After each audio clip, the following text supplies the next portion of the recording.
Greetings and welcome to Stunthangar Video Hangouts. My name is Charles Carter and I'll be your host this evening. I want to extend to you my gratitude for you watching Stunthangar Video Hangouts. If you're watching this as a replay, I want you to know that I host these YouTube live streams every Monday and Friday evening starting at 6:45 p.m. Pacific Standard Time. So please make a note of this so you can watch or be part of the live stream. Plus, we have an after party following the live stream, which is sometimes better than the live stream portion. You must be a registered Stunthangar Forum member to find the link to be a part of the live stream and the following after party. Now, here at Stunthangar Video Hangouts, we talk about building and flying model airplanes, sport flying, competition flying, and what you've been doing lately. To join our conversation, if you are already a member of Stunthangar Forum, you can find the link if you scroll down to the section called At the Bench, which is right below in memory of our friends. Now, if you're not a member or if you're not logged into Stunthangar Forum, the At the Bench link will not appear. Now, if you're not a member, please register at stunthangar.com/SMF. That's stunthangar.com/SMF. That's Smart Men Flying. That's courtesy of Jeff Riley. You must place a space between your real first and last name when you register. You must also use a valid email address or Sparky. The proprietor of Stunthangar will not approve you. Now, if you're inclined to not come in, but just enjoy watching us on YouTube, wonderful, fantastic. You can enter your questions or comments in the chat box over here. I'll do my best to make your comments or questions a part of the show. Now, understand, sometimes even I can't get a word in myself, so be patient, and I will ask our illustrious panel your question or state your comment. By the way, you only can do that during a live stream. So like I said, I host these YouTube live streams every Monday and Friday evening starting at 6:45 p.m. Pacific Standard Time.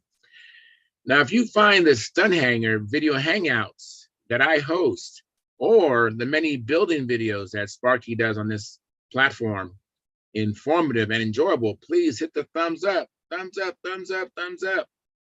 And consider subscribing to our channel. It won't cost you a penny to do that. And share the videos, comments, all those activities help the Stunthangar YouTube channel grow. Please also consider joining Stunthangar's YouTube channel memberships, which start at just $4.99 a month, which is less than 17 cents a day. And by the way, I'm a member. I have the $4.99 come out of my own checking account. So I'm not asking you something I'm not doing myself. And if you're into this hobby and want to support it, want to see it to continue, and support it and support us. In the meanwhile, that's what we're doing with promoting our hobby. And by the way, when you support the hobby through the memberships, you get access to member-only videos. And Sparky has a question and answer show just once a month for members only. Now, this is Sparky's YouTube channel. This is not mine. I host the shows Monday and Friday night, but I have another channel and it's called Flying Control Line Stunt.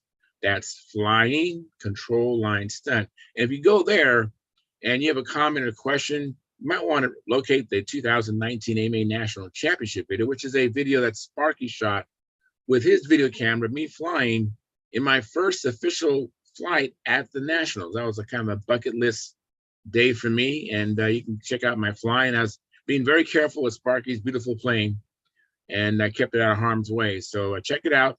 And if you have any comments or questions, please leave them there, and I'll get notified on my phone because that is my channel. And any comments you have directed toward me on this channel, on this broadcast, I most likely won't see it because I don't check Sparky's channel except to do the live stream and broadcast to YouTube.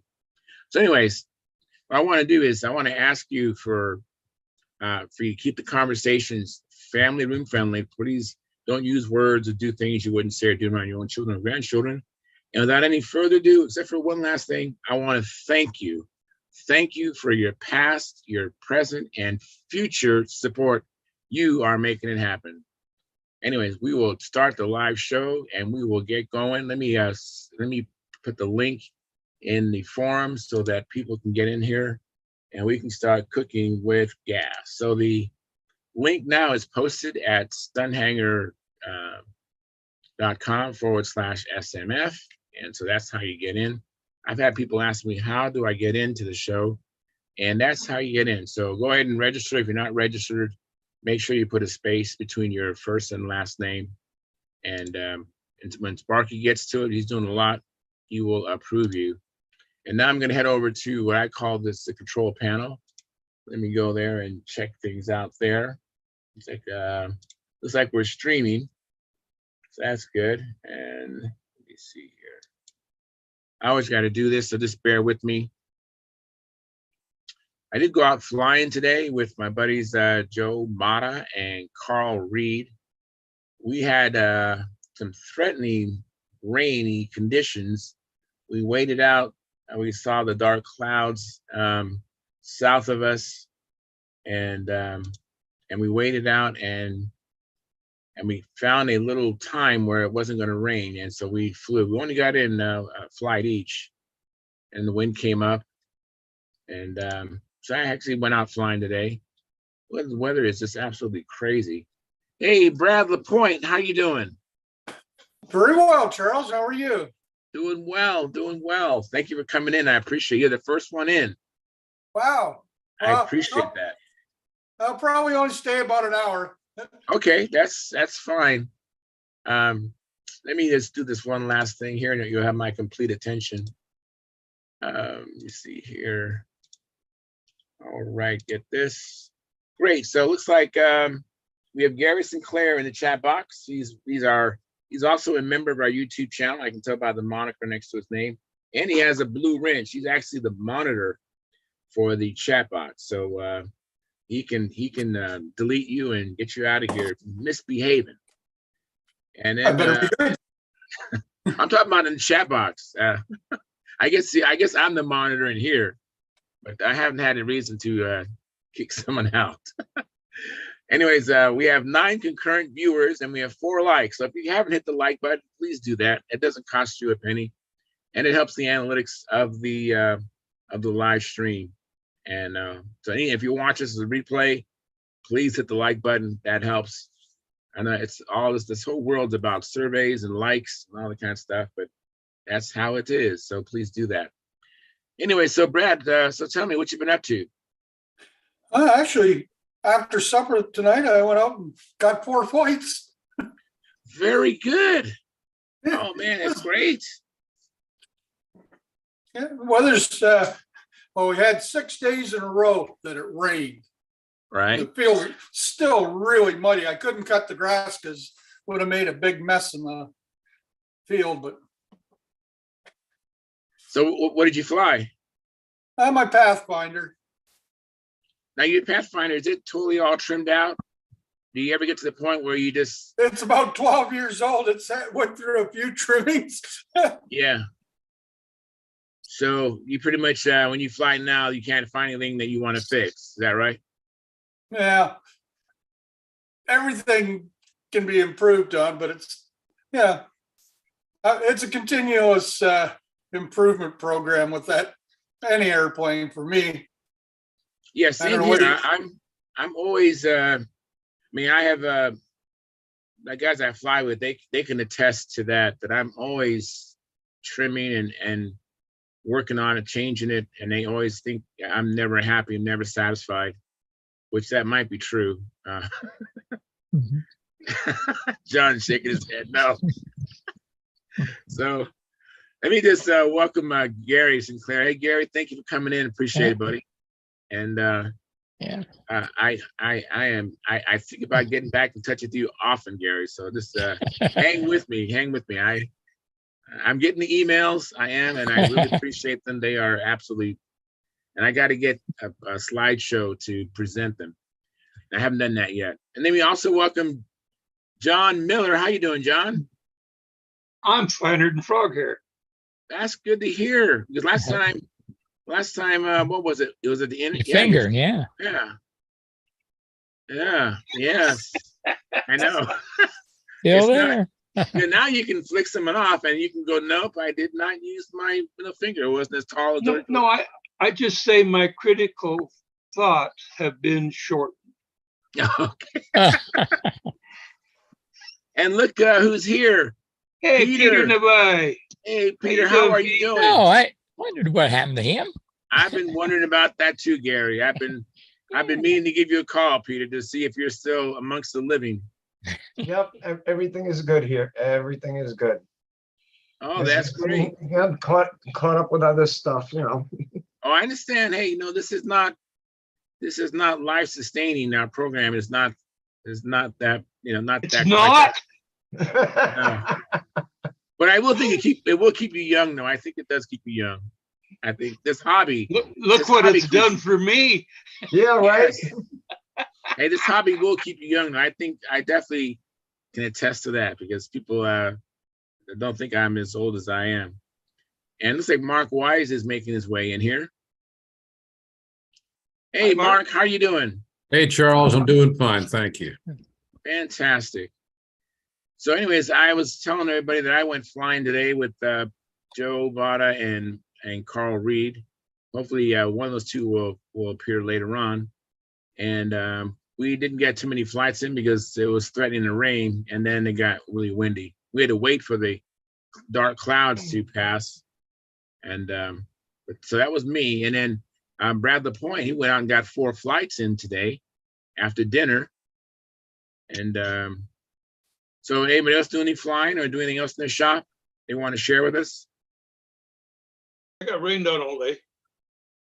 You got rained on. Ah, Not a big, heavy rain, just a little bit. And so I took care of some stuff I had to take care of on the computer. very good. Yeah, eventually I'll get into the shop and get something ready. As soon as I figure it's going to be warm for more than half a day.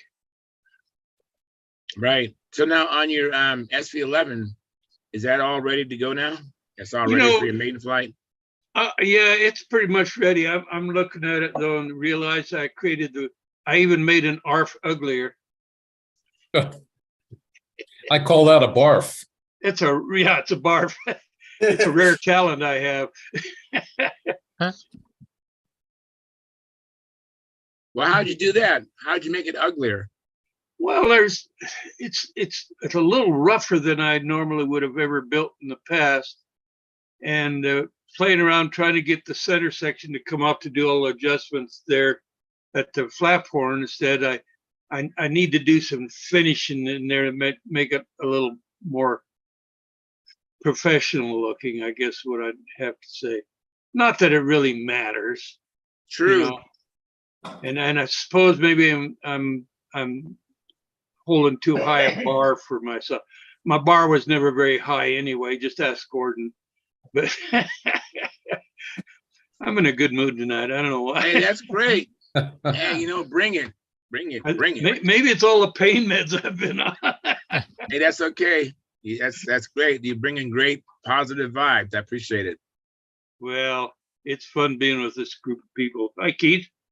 Hey, how's it going? Yeah, going well. How about you? Doing good.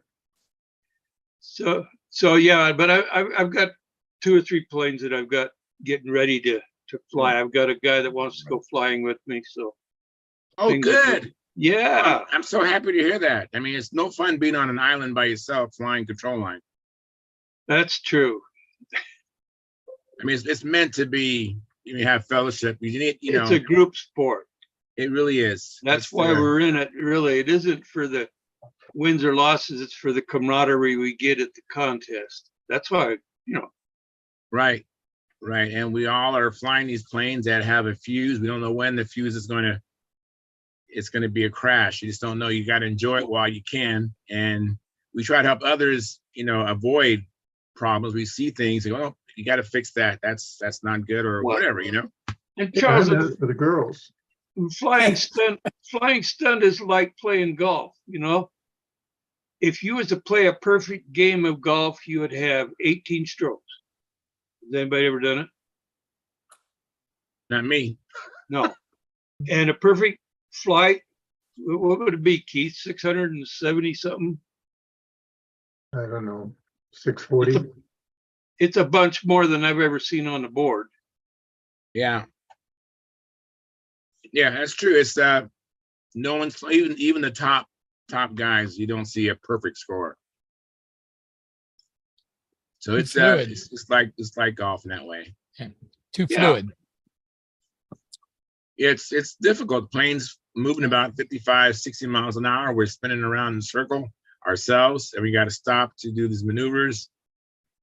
And they need to be overlaid on one on top of another sometimes. And it's not easy. It's hard. I mean, I think you can learn to fly relatively easy to keep the plane from crashing, but then the precision aerobatics part, that part is hard. Well, and after all of what you just said, the spinning and flying and all of that, then you get thermals going through the circle, and you get wind blowing, and your wind changing, and burbles from the trees and the buildings nearby, and yeah, it's easy. It's a very dynamic environment. Exactly. Very good. Very true.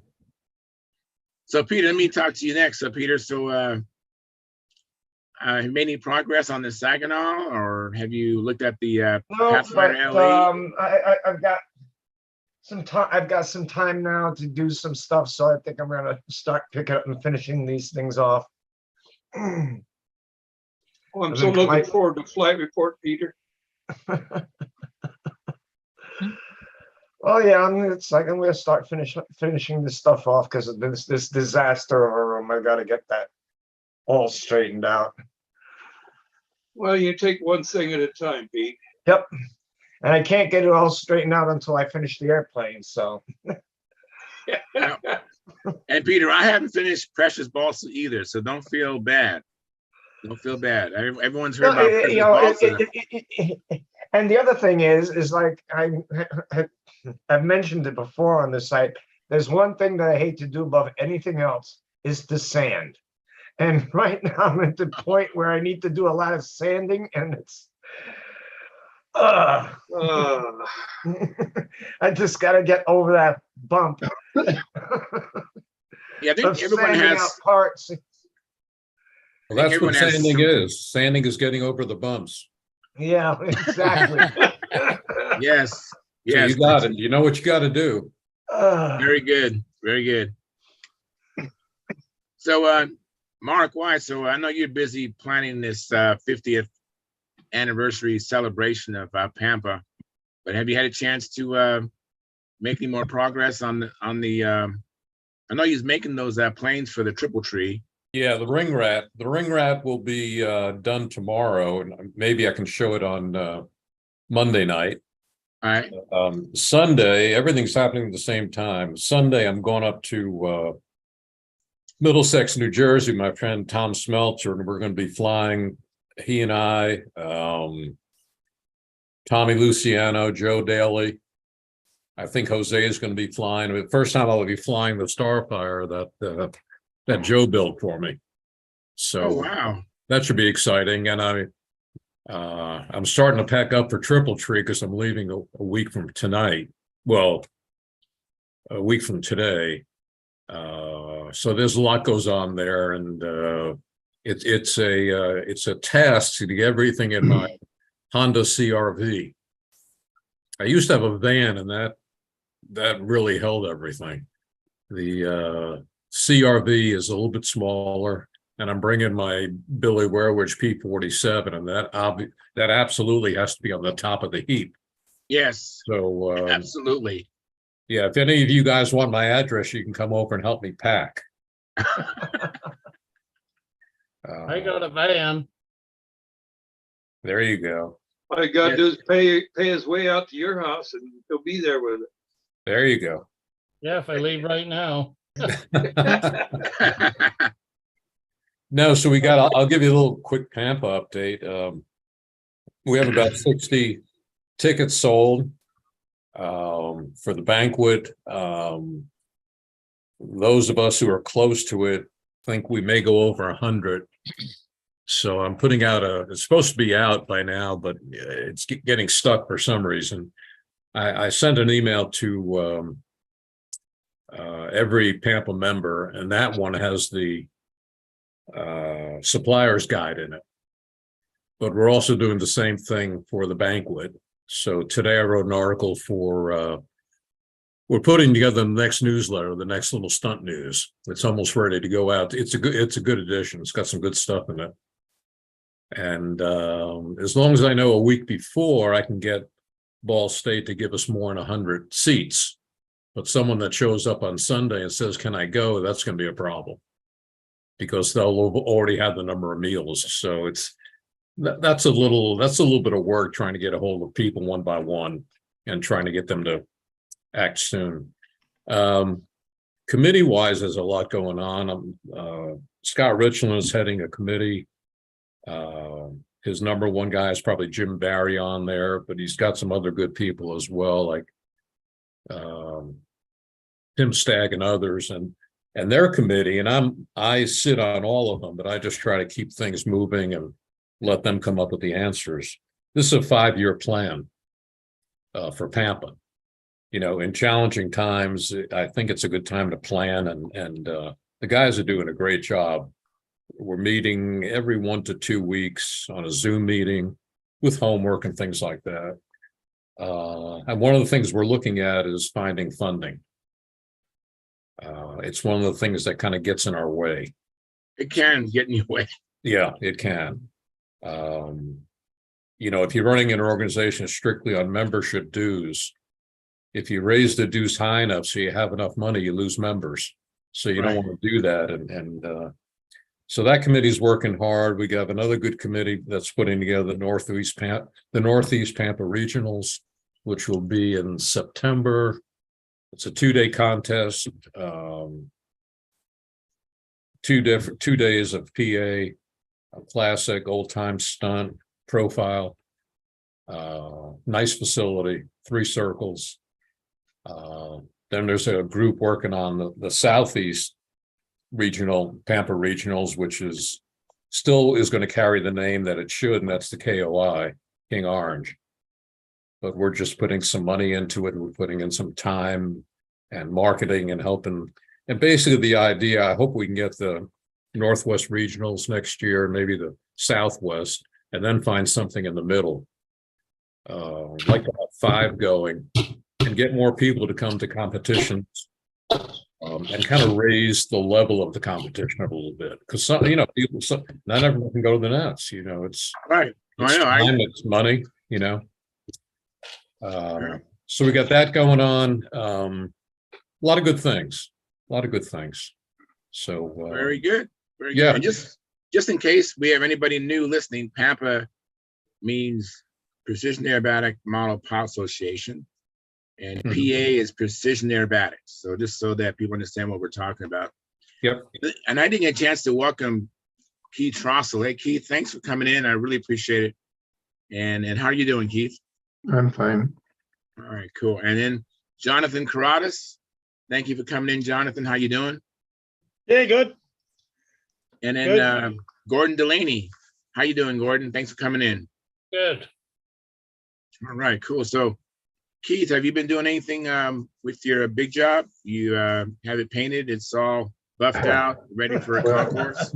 Just some detail work, fillets and the fit of the cowl, and working on the cockpit, try to get a canopy ready to go, put on it, get a pilot in there. And go get it if you'd like to see it. Yeah, I'd Sure. like to see it. I know people like to see it, besides me. Yeah. I just like to see Keith get up and walk every once in a while. Hey, So Gordy. each week we should all ask for different airplanes. Yeah, there you go. We'll Hey, keep them Gordy. young. Gordy, Yes. this short's for you. Well, here's one to match. Charles, I'd like to show an airplane if you got time. I do. Keith is getting one for right now, and then let's do yours after that, all right? Okay. That'd be great. I got something you might like to see too. Oh, cool. Excellent. All right. Excellent. That makes time go by a lot faster. I love it. Show and tells. I see Gordon's got his 4-legged stooge there in the background again. Yeah, he's taking a nap. There he is. He's moving. Well, Jonathan, have you done any flying since last time we were together, or done anything to your airplane? Because I'm waiting for Keith to come back. Oh, here's Keith. Hang on a second. Oh, look at that plane. Looks good.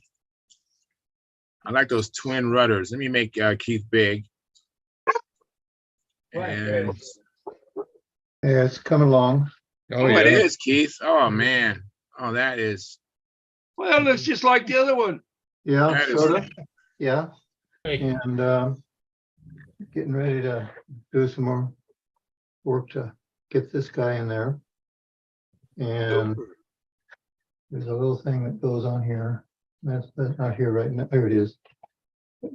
Goes back on here. I don't know if it'll stay or not. Little headrest. Yeah, well, anyway. Oh, Well, that looks good. Wow. well, Keith, you're about ready to cover that one. I'm still working on my paint scheme on my Heinz. yeah, I'll do the finishing resin in the nose and cowl tonight or tomorrow.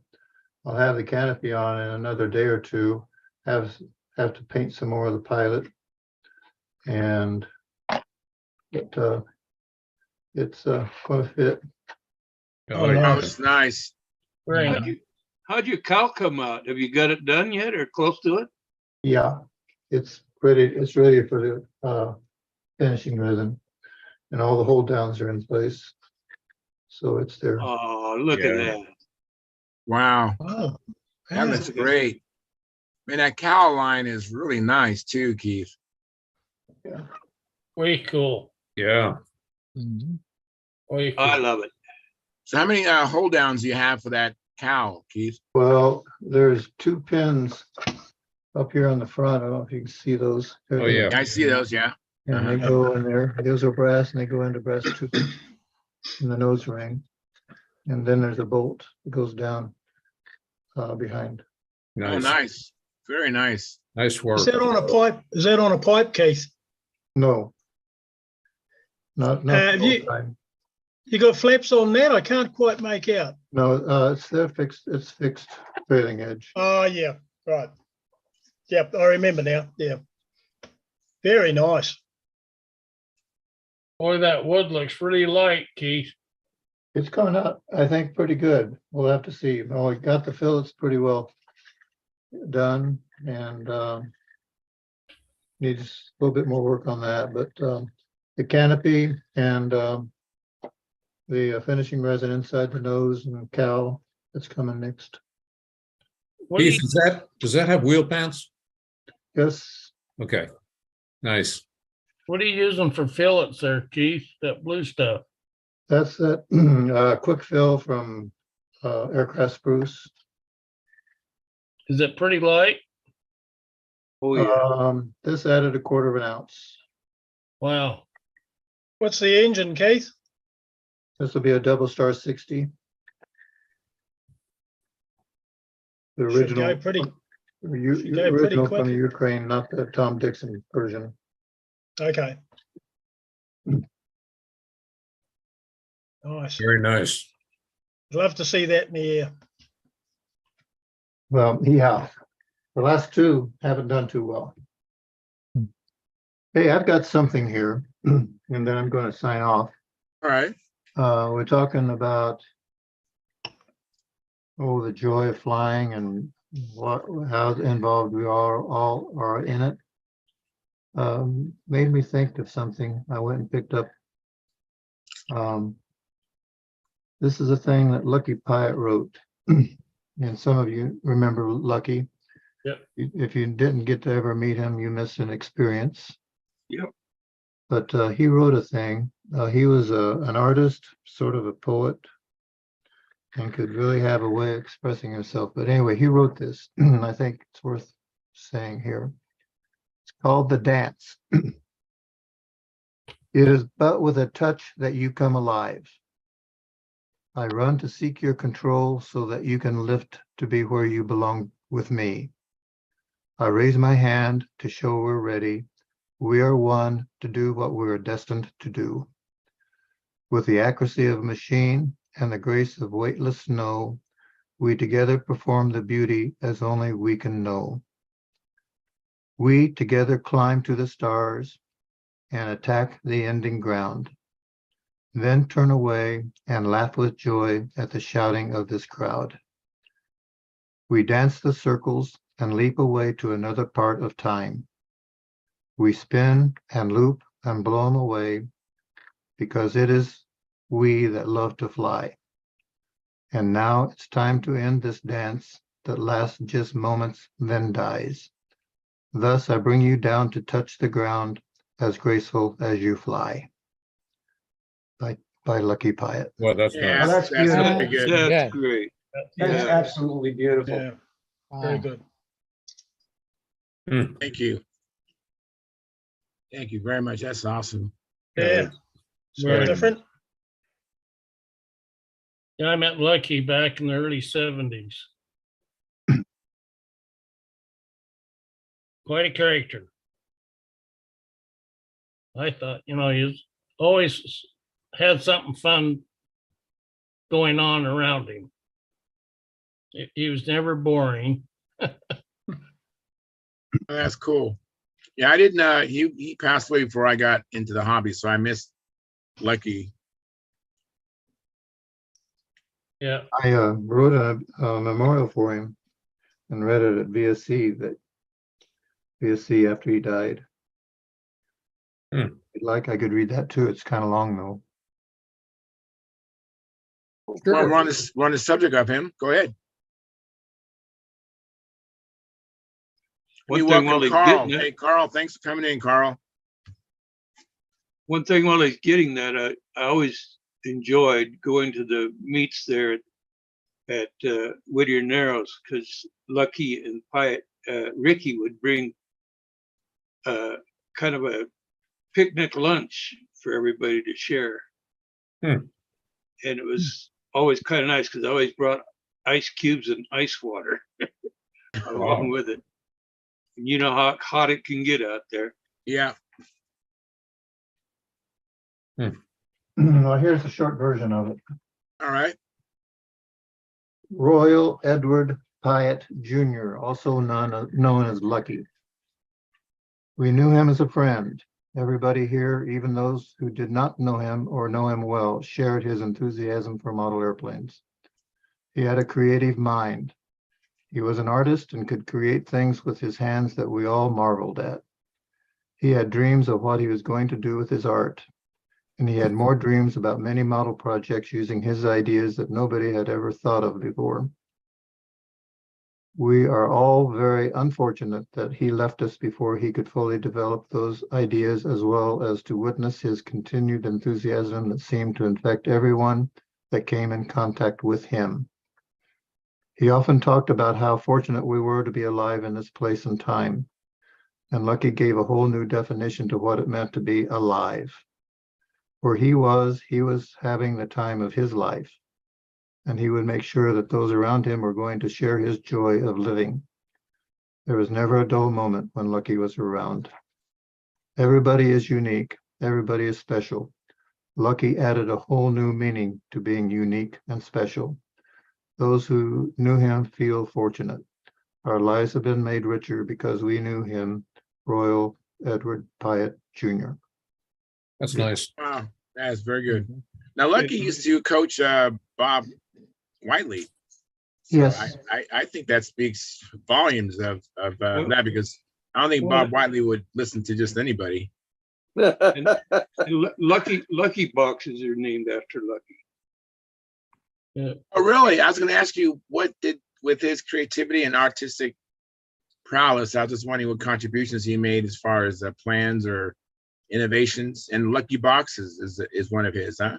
And he Yep. had one airplane. He had a profile published in American Modeler some time ago.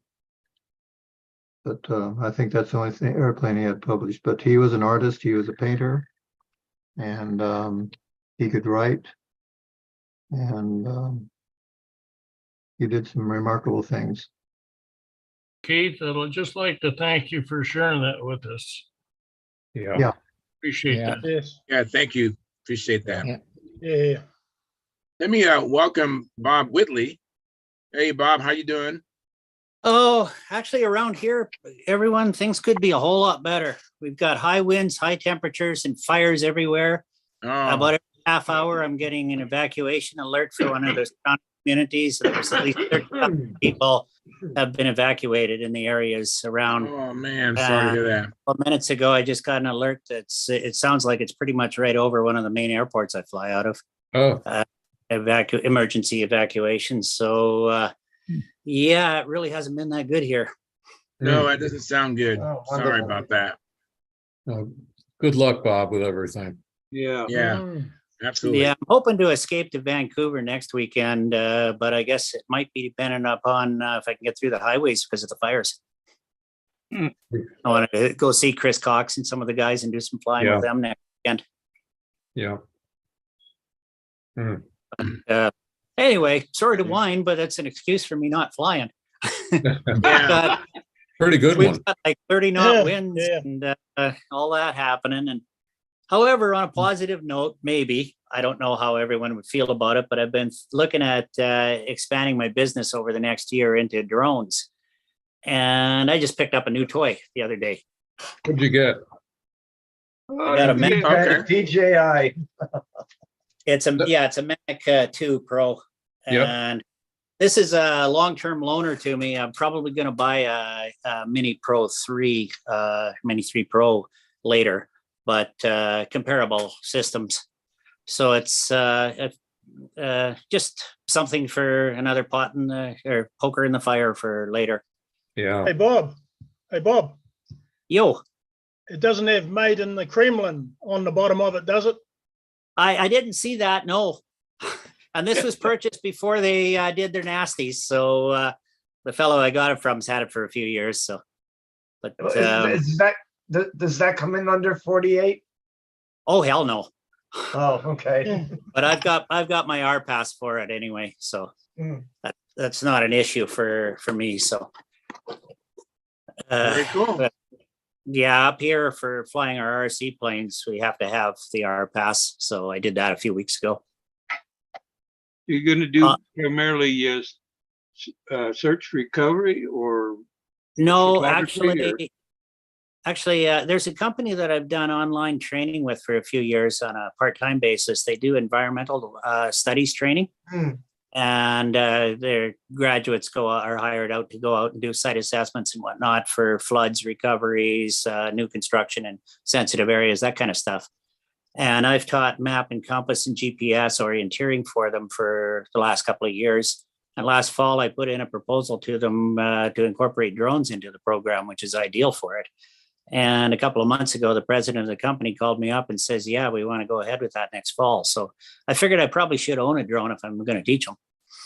Yeah, good idea. Yeah. Bob, I've had a DJI Phantom for years, and it's been a great unit. And a local church leader asked me a couple of years ago if I would do some aerial shots of a very old cemetery. They have no diagrams of it, and it was a fun, interesting project. Mhm. And because it was a cemetery, no one complained. You know, Well, my challenge with this, the learning curve is going to be the visual for it, the camera and you know, all of the computers crap associated with that, because that is not Yeah. my field of expertise. Plus the geo tracking for it for specifics. Flying, it's nothing. I mean, I turned it on, turned the transmitter on, hit the launch button, it launched up 4 feet in the air and just sat there till I told it what to do. Mm. Yeah.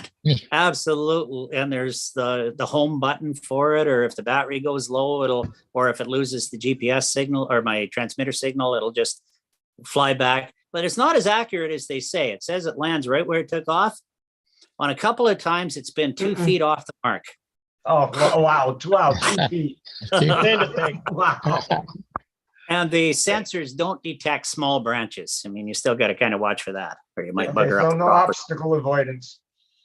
But the obstacle avoidance, you know, I tried shooting it towards a tree and it stopped short of that. And Oh, cool. Yeah, it's, I presume it'll stop short of a person. I wasn't wanting to risk that because it was, No. yeah, Right. the other person standing there was my wife and, you know, that might not go over. Smart. I'll tell you, Good choice. Well, that all Well- depends on your relationship with your wife. After 43 years, we'll still put up with each other, I guess. a couple of Or summers ago, a couple of You're gonna years ago, I took mine out and put it up. I think it ended up being maybe 250 feet dead over the center of a circle. And Craig Gunder was practicing overhead maneuvers. And you know, that point of view is spectacular. You know, to Oh, see yeah. your intersection, to see if your lines are straight. It's very cool.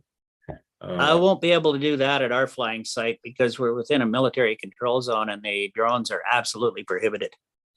Oh, okay. But there's other sites I can go do it at. that we have. Absolutely. Yeah. Yeah, it's kind of interesting, and you know, I really didn't plan on going into drones as a hobby at all, so I guess I'm not. But who knows? The camera resolution is just unbelievable, and I got a cradle with it that I can clip my iPad into for a full monitor, Yeah. rather than just using my phone. And it also has a tripod screw adapter on that. So I'm kind of wondering if I can adapt that to the drone itself and have it stationary on a tripod, but use the camera directional capabilities from the transmitter and kind of tune it in for filming flight from the ground on a line. Yeah. As my GoPro, that leaves that, you know, sort of that panoramic fishbowl zoom on it if you get any distance at all. Yeah. And so that didn't work all that well. So anyway, it's just a thought to get more use out of it. Good You know, deal. on the GoPro, it depends on what resolution you're shooting at. Oh, Whether yeah. you get that fisheye or not. Yeah. Mine's an older model. It's the old Yeah, silver. I've got a GoPro 5. Mhm. Yeah. Oh, I also the filter for it too. I don't know how that works. I figure it's kind of magic. It's just this lens you put over the lens and it completely eliminates those spider leg black tracks from the propeller of an airplane as you're flying a real one. Yeah, this is mine. It's old school. Yeah, it looks that way. Yep, Very, it's a very parrot. cool. It's a Parrot AR drone. Mhm. Very Yeah. cool. Well, It's with a all fun those drone. shields, It's the a fun ducted toy. fan, you don't have to worry about smashing it into things and wrecking the drone. No, well, no. Well, you guys, let me interrupt because Jonathan Yeah, that comes Corrales off. and Gordon had something to share with us. And let me welcome Howard Rush. Howard, thanks for coming in, Howard. And Stuart Morrison, thanks for coming in. And Dennis Adamison. Thank you for coming in, Dennis. Hi, guys. And Hi. so go ahead, Jonathan Corrales. You wanted to show us something. I would like to see what Oh. you have. Yeah, right. Well, as you know, I've got this operation still coming up, and so I'm not doing a lot of flying out. A Okay. little bit of basic stuff out of my chair once in a while, but in the meantime, I'm sort of going through my planes and refurbishing them. And I've just finished this Focke-Wulf 190, which I built from scratch. I got great. a third at the Nationals with it in the stunt scale about 4 years ago, and I'll show Wow. you another one in a minute. Oh, nice. Oh, yeah. Oh, Very, very cool. I've just cleaned it up and put a bit of black on the wings where the solar film was starting to ripple a bit, and tidied it up. I used to have trouble flying it with trees in the background, so I've put some yellow tape at the front. I used to lose Right. it. Yeah. Yeah. So what engine do you have this is on the there? Hey? What engine do you have on the green It's plane? an OS 35. Okay. Yeah, just a standard OS 35, OS Max. And the next one I'm working on, just started on it. I don't know whether, I'm trying to figure out where this thing's pointing. Yeah. This Oh, a is my, 262.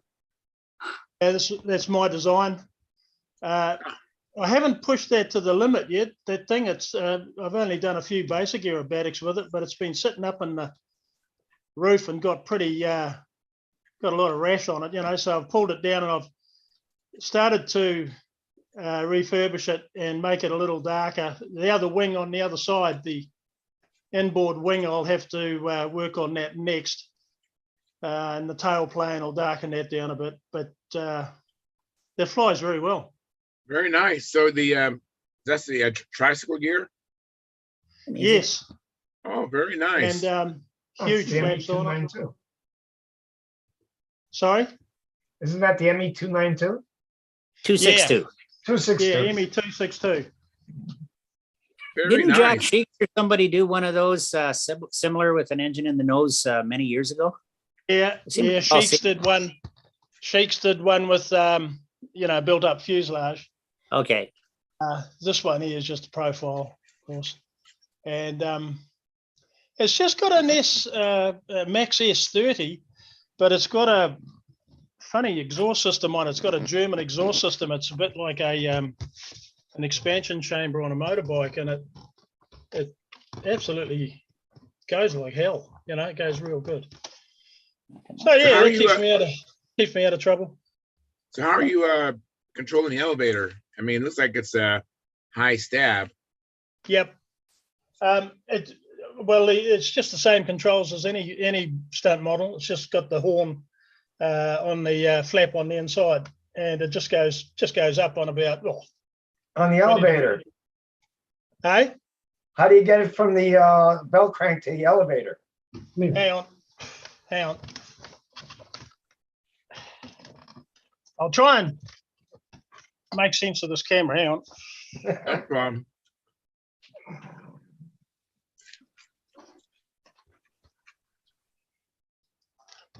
Oh, hang on. I'm trying to. I don't know what I'm doing here. Hang on. I understand. We all experience that. We're Hang on. patient. I'll try and set it up somewhere where you can get a look at it. Bit of a balancing act. Yeah, and you're not feeling very good too. So Oh, okay, Okay. okay. It's just a straight push rod at an angle. Okay. Yeah. very cool. Sorry, Very it's a nice. bit. Very I can't nice. sort of see it while I'm pointing the camera. Thank you very much, Jonathan. Appreciate it. Yes, sir. Very nice model. Thank you. Yeah, Thank you, but Let's- thank you. be real in the air too. When I the first couple of flights, I kept having sort of Hitler's curse with it. Something would happen. What happened the first time? Oh hell, I can't remember. The muffler fell off. That's right. Okay. Second time, something else happened. The wheel fell off. Oh, Third time, the tank flew off, and Gerald Wimmer took a photo of it from behind as it had gone round. And you've got the tank flying off while the ME262 is going the other way, and it looks like you're looking through a camera shot from a Mustang or something, blowing the thing to bits. Very, did very chase the cool. The Tempest and the odd, the Tempest and the Mustang shot the odd one down. My uncle tried to catch up with one in his Spitfire towards, after D-Day. And he said he didn't have a bloody hope in hell. The thing just opened up and just pulled away, just tore off into the distance.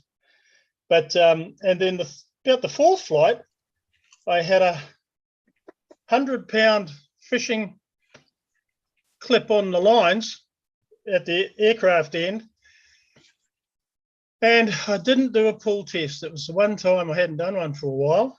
And I took off and I did about half a lap and I felt something go twang. And I thought, oh, hell, something's let go. Right, I'll just keep it straight and narrow. And I got around one circle and then the thing just went straight into a vertical climb. I felt it let go, and of course the bottom line had the clip had let go on the bottom line. So I knew when it went up, if it came down, I'd have to keep it down because I'd lose the model, So when it came down, I yanked the handle sideways and jerked it into the ground, and it bounced and went up about 1 meter and came down and just smashed the prop and some minor damage. I was Wow. very lucky. Oh, good. So yes, and I do pull tests every day now, every day, and every new flight with an old airplane. Yeah. Pull Yep, test. and check your muffler screws and check your tank security. Check everything. Just check everything. Yeah. Yeah. Make sure the bolts are done up here too in the neck. They're fine. Yeah. Very good, Jonathan. Thank you very much. And Gordon Delaney wanted to show us something too. Before I show you, I'd like to tell you a little bit of history about my Heinz. Okay. I knew a Nober flew really good, but I didn't like the looks of it. And I started an Nober and ended up turning it into the Heinz 57 in 1963. And it had a 8 3/4 nose bone because they shortened it, and put a turtle deck on it that was round. And several people want to know if it was a modified smoothie, which I didn't like to hear that. So I built a second one, and it had a 9.5-inch nose and an open cockpit. Then my third one had a bubble canopy, and that's what I'm going to show you now. And the one I've been working on is finally got the base coat on it. And I'm having a hard time with my brain working with the trim on the tape. But let me show you this this is number 3 of the Heinz. All right. Oh, lovely. It looks nice. Ah, Wow, it does look nice. Now that's a red. And it has wheel pants, but we flying such beach brass, we have to leave them off until we go to Mhm. pavement, you know. Very Mhm. nice. Yes. it looks good. This one's about Lovely color. 15 years ago or so. Keith Russell saw it at Tucson the year I had it down there. And I had it at the Nats one year. Very nice. Wow. Looks great. Gave it to a friend of mine because Bozo, I glued the fuselage in crooked. And every time it went above 45 degrees, it wanted to come and see you. Oh, And I couldn't figure it out. And my daughter, Cassidy, wanted to wipe it off. And we was at Tucson. And she had it turned up on its nose on her foot, wiping it off. And Bob Whitey and I was standing there talking. And Whoops. Oh, I says, does that fuselage look crooked to you? And he says, hell yes, I can see it from here. Well, we got home, I checked it, and sure enough, it's turned which way? I can't remember. Anyway, when you got above 45, it wanted to come and see you. So I gave it to a friend of mine. I haven't seen it for years. And I want to do the same trim, only in different colors on my new one. So I don't know if he whacked it, but I know he did wipe it off. And brought it back a couple of days ago so I can use it for a pattern for the new one. nice. And Very the nice. new one, I have Piper cream on it. And the trim colors just showed up from Rodak today. Oh, cool. So that's it. All righty. Hey, thank you very much. I remembered to get online before it was all over. Yes. You're not alone. There's plenty of people do that. Thank you very much for remembering. I think I'm gonna have to shut down pretty soon. I got a long day ahead of me tomorrow. Hey, well, thanks for coming in. Yeah. Got something to show John though. Oh, okay. We can focus down on my shirt here. Make it big here. Oh, I don't know if there we Oh, go. that's cool. Oh, yeah. yeah. Yeah, actual Harvards and not Texans. Harvards, And that's right. the Mark IV in the background, I've actually got about 20 hours in that airplane. Wow. Wow, that's nice. I had a mate in the Air Force who we had those in the Air Force up until about 30 years ago. They were still around. Now they've got them in the Warbirds Association here, dressed up in various colours. But My mate was flying in the Air Force in the back seat of one of those, and the guy did a barrel roll, and he put his bag or something under the seat, and it jammed the controls. Oh, Lord. And so they had some exciting moments for a while there. But my uncle, when he went to England to fly Spitfires, he went to Canada and got fat on your bacon and pancakes over there and treacle and what do you call it, maple syrup, flying the Harvards over there in Canada before he went over to England. Do you know what station he trained at? No, but I'll find out. That'd be It's in nice. his book. Yeah. Yeah, I'll find out. Yeah, I Yeah. had the pleasure of teaching the owner of that airplane his commercial pilot's license in it. Well, did a little bit in his Yak 52 also. And that's the a two-team Harvard aerobatic formation air show act. Oh, Wow. So- wow. I went around to a few of the air shows with it. And of course, going there, you're not going to waste the gas. So you're practicing formation and passovers and whatnot and changing position while you're doing it. And that was a real pleasure. And down at Yes. one of the air shows, I ended up getting up into an airplane I always wanted to fly, and it was a Chipmunk. What a Oh, delightful Oh, yeah. airplane that Yeah. to fly.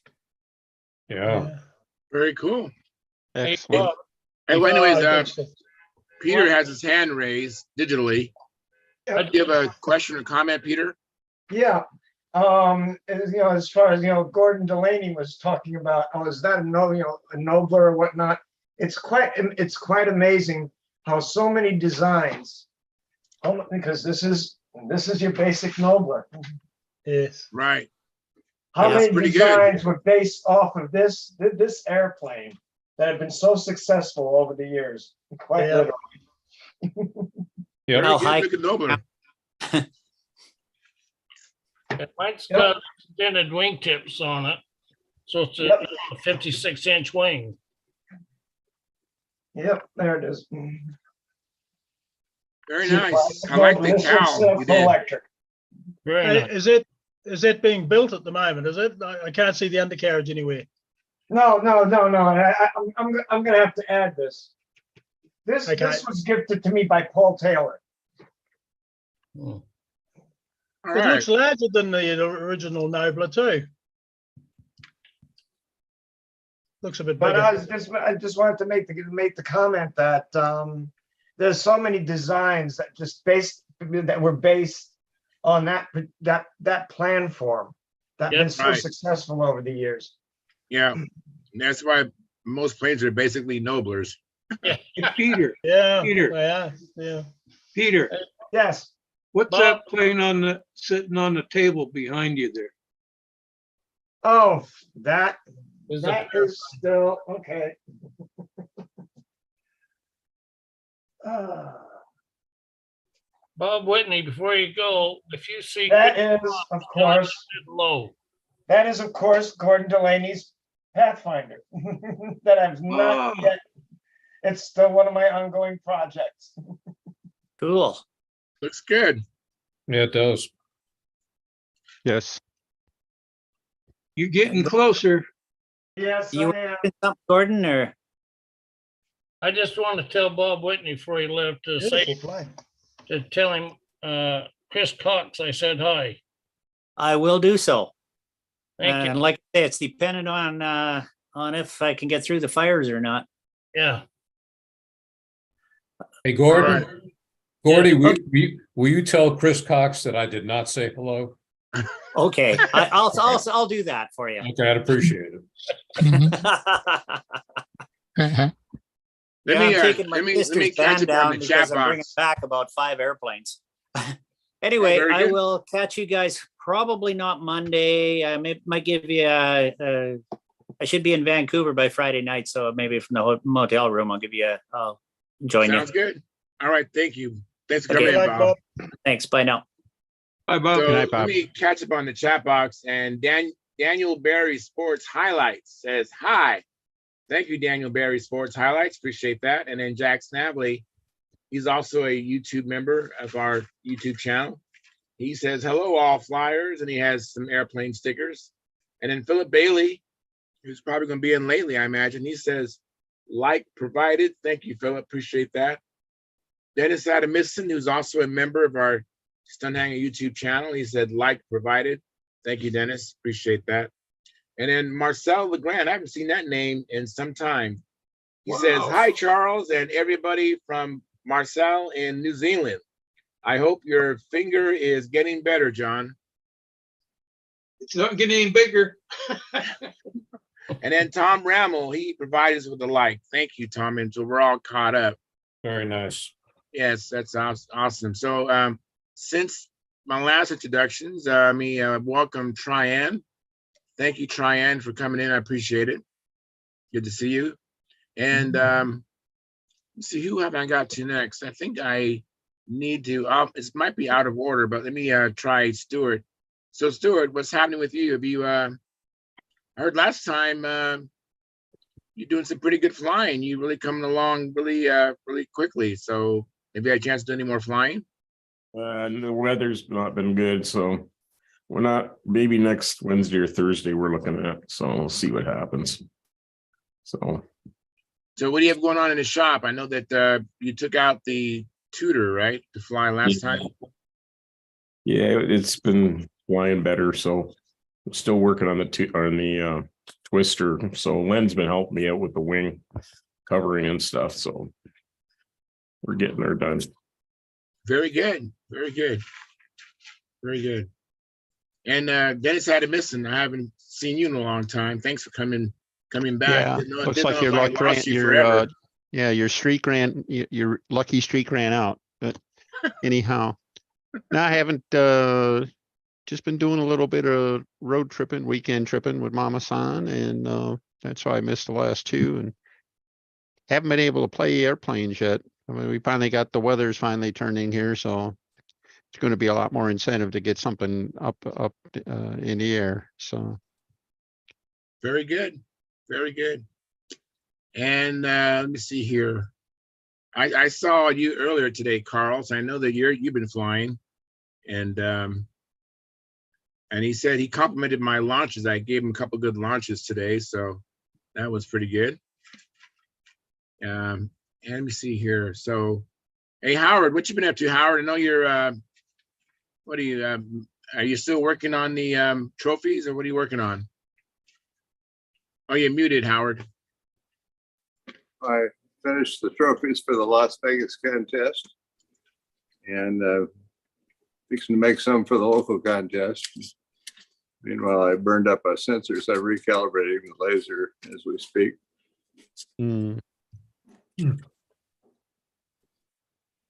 Have you been doing anything with your, have you done any flying on Circle One? Yep. Fun little stunt. Some locals come down and then we've flown. So how's the new dog? Are you flying the new dog, or are you flying the old dog? Old dog. You're flying the old dog. So what's happening Old with dog, the new yeah. dog? It's being refurbished a little bit, Oh, okay. slowly but slowly. Yeah, well, What happened to it? You were there. A guy tripped over the lines in Poland and messed up the wingtip, so I'm fixing that. Oh, so just cosmetic stuff, right? Cosmetic stuff. Okay. I thought something major happened to it. No, the new one had a connector fail, as Paul Walker's did at the Naturals last year. Yeah. I'm replacing that connector before it causes more trouble. Connector, electronic connector, or Electronic like connector. a Dean's connector. Yeah, I showed it on here a couple of weeks ago, I think. Yeah. The little spring came loose, and Yep. so keep an eye on those things. yes, Absolutely. What kind of The connectors do the you male, use, so. Tryan? Do you use the XT60s, or do you use Deans? What do you use? the Deans? I just use the Deans. Okay. I never had problems with them, so. Yeah. Well, Just keep an eye on the Beware. male. Okay. yeah, beware. That one part that kind of like has the arch, Yeah. that part will break or have a problem with that part. And John raised his hand digitally. What's up, John? Yeah, I just wanted, while Marcel was still there, I got thinking about my response was kind of flippant. I didn't mean it that way. I meant it like, it's good to hear from you, Marcel. How's the twin coming along? And thanks for the concern. Okay. All right. And so let me see here. So Tryon, so tell me about yourself. Have you been doing any flying or been in the shop? I know you have a new job, so you have a lot of focus going toward that. Yeah, but no, mostly the two things happen. Number one, my charger just pooped on me. It's working from the car battery, but the plug at the inner wall, which I usually use almost all the time, is not working anymore. So I couldn't charge batteries. That's one. The weather was crap again. So, but I have been thinking about certain things and some things that I want to settle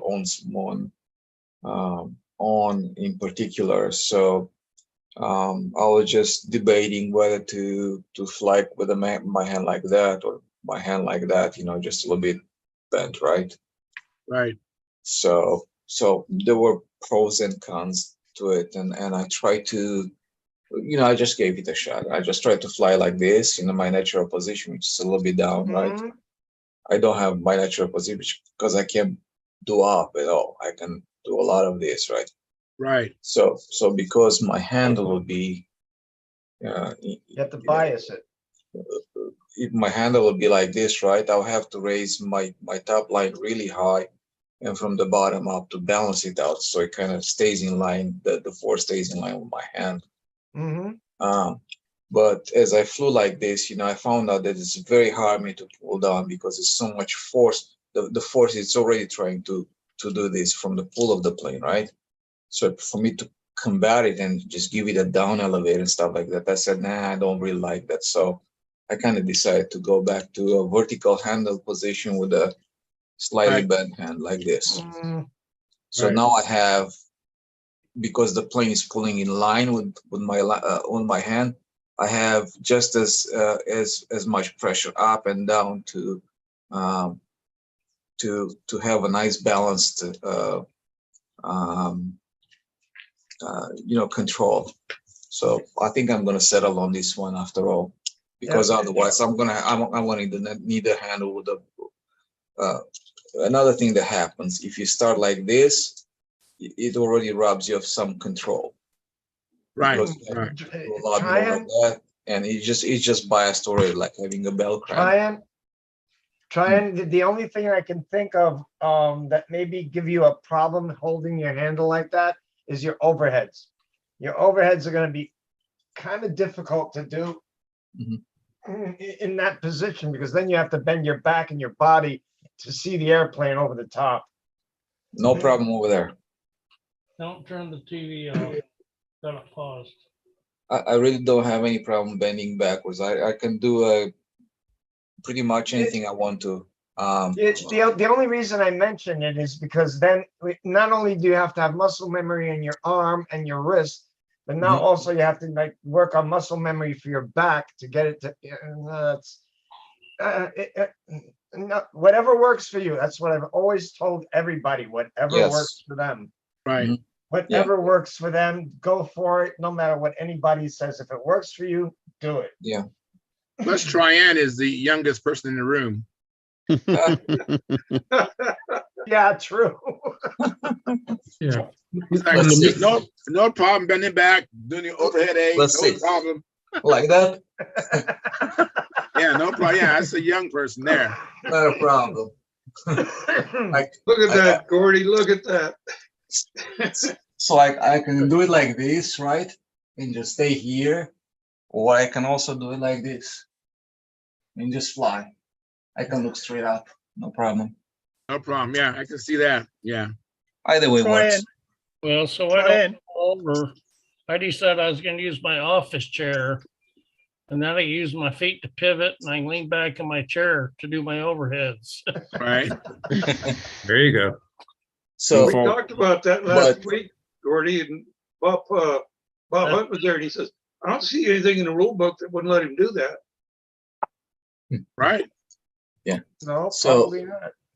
if we Go talk ahead. about the overhead aids, and actually in particular even the wing over, is the body position is very critical. What Oh, I think, yeah. right? Yeah. If in overhead aids, if you do your maneuver and you start to twist your body sideways, you lose all your focus, all your reference. Mhm. In your overhead aids, you just want to keep your body steady, Mhm. downwind, right? Yep. You just bring the plane overhead and then maybe even just look over there and just fly the maneuver.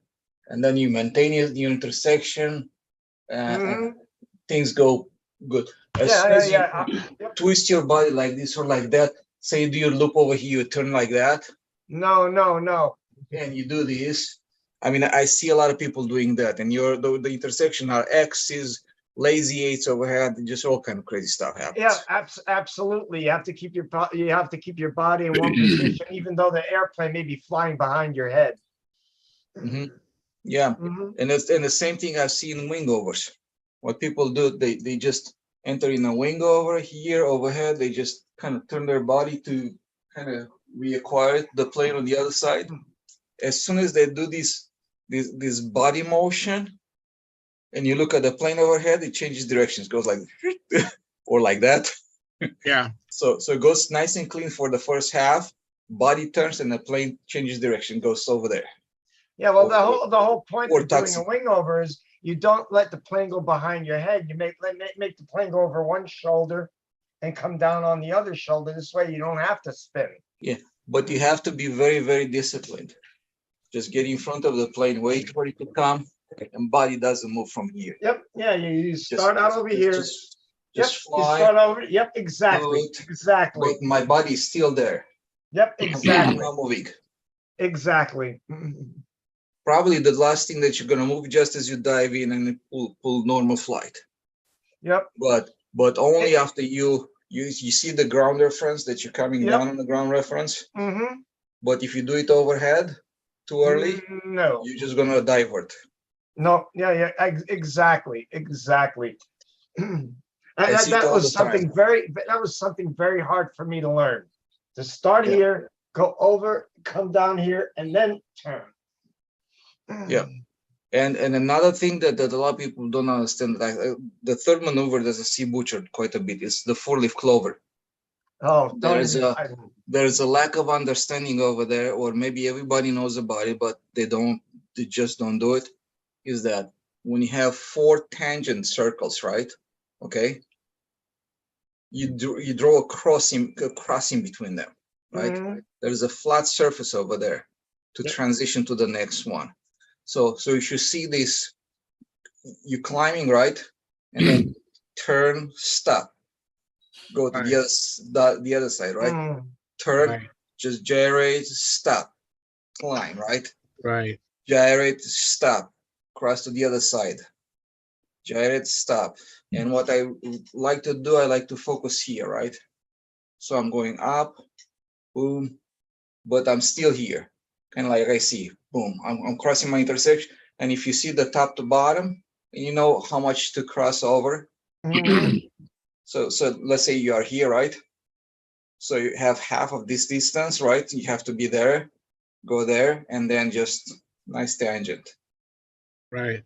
Boom. So how many loops are in a clover leaf? What? How many loops are in a clover leaf? I think only Actually, one. just one loop, actually. Just one complete loop. The other ones are more of like arcs. When I was doing three that, quarters Yeah, it's marks, like yeah. how many. Yeah, it's like how Not many loops anymore. are there in a AMA 8? It's only one. There's The, no loops when I in was learning- an AMA clover leaf. when I was learning, I was looking at the diagram and I couldn't figure out they're going loops. So and then I realized they're not loops, they're 3/4 loops. Mhm. Right. Exactly. And I was trying to figure out, like, I couldn't visualize how this was supposed to work when they put loops in it. Yeah. I Oh, guess, yeah, because I can never How figure out many where people you do the start and first where loop you and they end. climb? Yeah. so, but it's just something because I'm learning how to do this stuff, but Yeah. Yeah. So many people do just go in a maneuver and you see them doing the first 3/4 loop and actually they never stop looping, right? They loop and then they go like this and everything is kind of like this crazy Yep, looking that's thing, me. right? That's me. I'm starting to figure it out. Yeah. It's not pretty yet, trust me. I was when I was at the World Championship, I think I saw races doing the most beautiful 4-leaf clover that I ever seen. Who was that Anybody again? doing. I said Who? when I went to the World Championship, I saw Orestes doing the most Oh, beautiful Orestes. 4-leaf Orestes, clover okay. that anybody. But Yeah. you know, it's like one of those things. It's like how can I explain this? It was so crisp, right? You see it climbing, stop, right?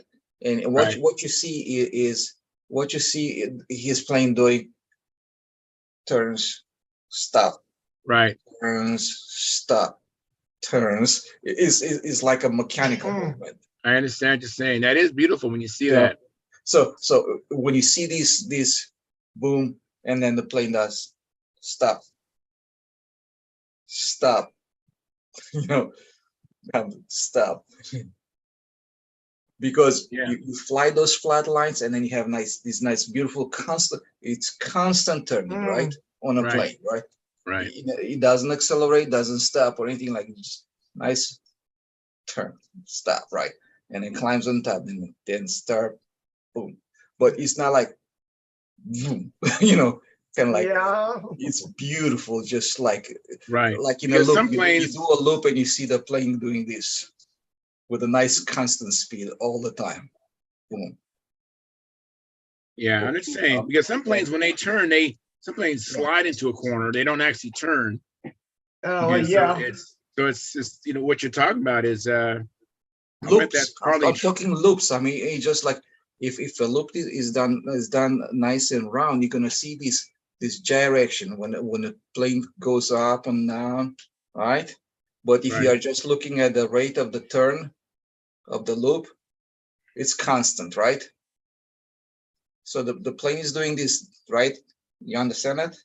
I understand Yeah. what you're saying. Okay. Replicating that Absolutely. is the problem, but I understand what you're saying. Exactly. Yeah.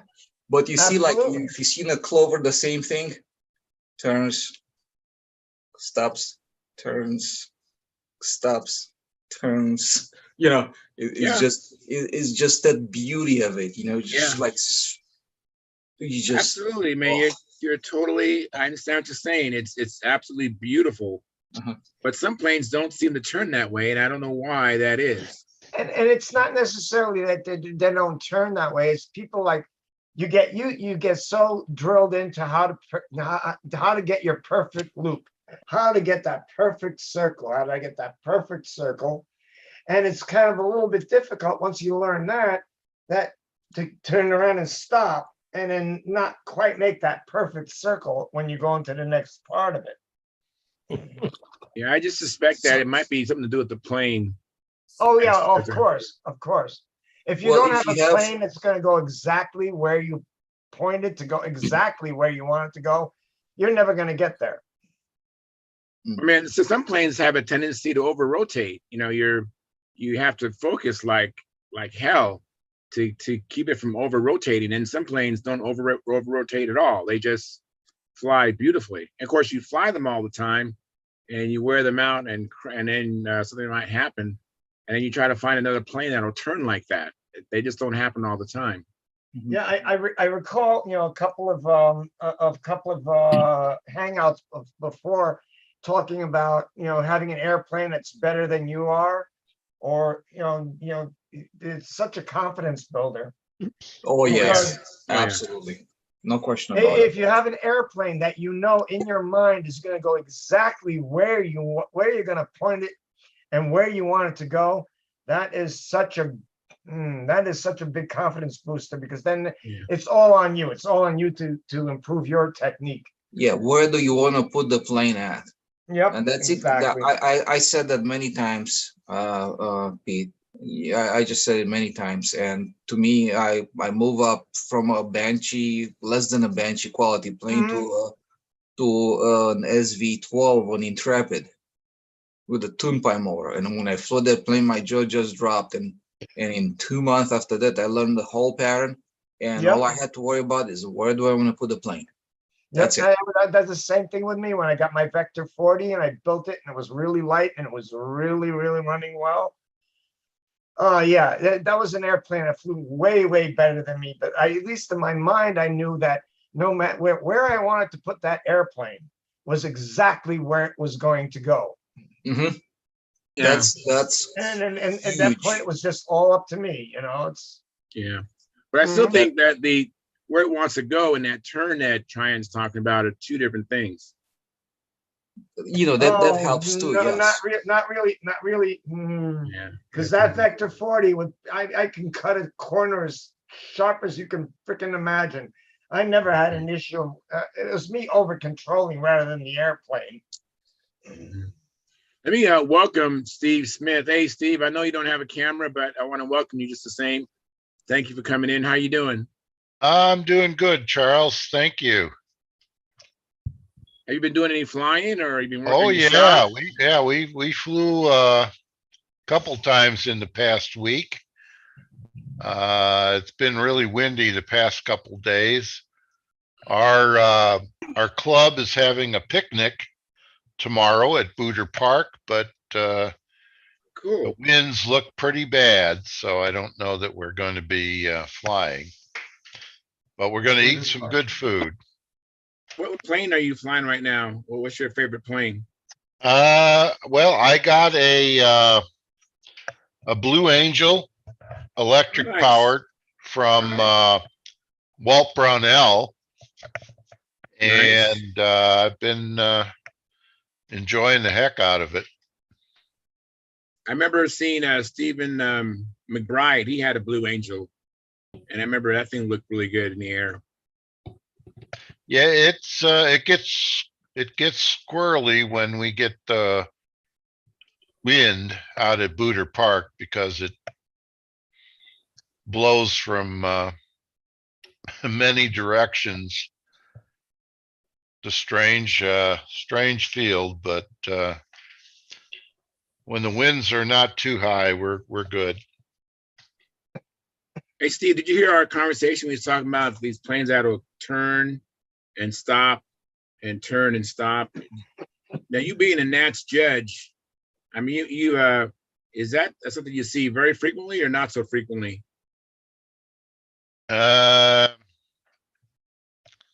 Really not so frequently, especially on the horizontal square eights. You see a lot of rounded corners, especially on the lower left and lower right. Okay. Yeah, because that's heading towards the ground. It's tough. I fly, and I understand how difficult it is.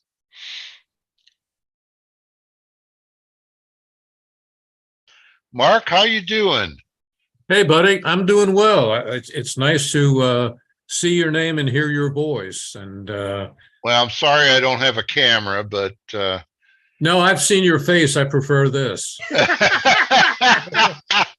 That's great. I have a question for you, Mark. Steve, you know I love you and respect you.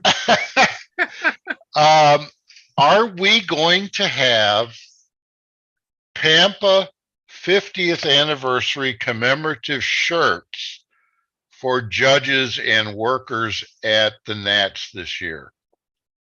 My best way to answer that is that goes under the event director, and that's John. And I'm not sure how much input he was allowed into. What the Nats is trying to do is basically have everyone have the same shirt. Mm-hmm. So they don't have to do it by event. Yeah, as past several years, we get the generic volunteer shirt. Yeah, we do. It's funny you bring it up because I've been thinking about that. People who are going to go to the banquet are getting something special for, but not everyone is going to go. And let me look into that a little bit more. I think it's a great idea. I've been bouncing it around. I'm trying to look at the budget and see what we can do. I would even be willing to pay extra for it. Yeah, yeah. Listen, buddy, though, What do you mean, Denny? You would pay real spending, folding money on a t-shirt? Who are you and what have you done to Steve? Yeah. Once every 50 years. Hey, There we Steve, go. Is it or not? Steve, Once every 50 years. Thanks, John. Steve, I think I'm on to you. I think I hear what you're saying, that you want to pay the price that it was in 1973. Yeah, there we go. I see. Hey, for those of you who don't know, this is a great guy, and he's one of those guys that makes the Nats possible year after year after year. He's a good judge. He's a good guy, and we really thank you, Steve. Well, thanks, Mark. I appreciate it.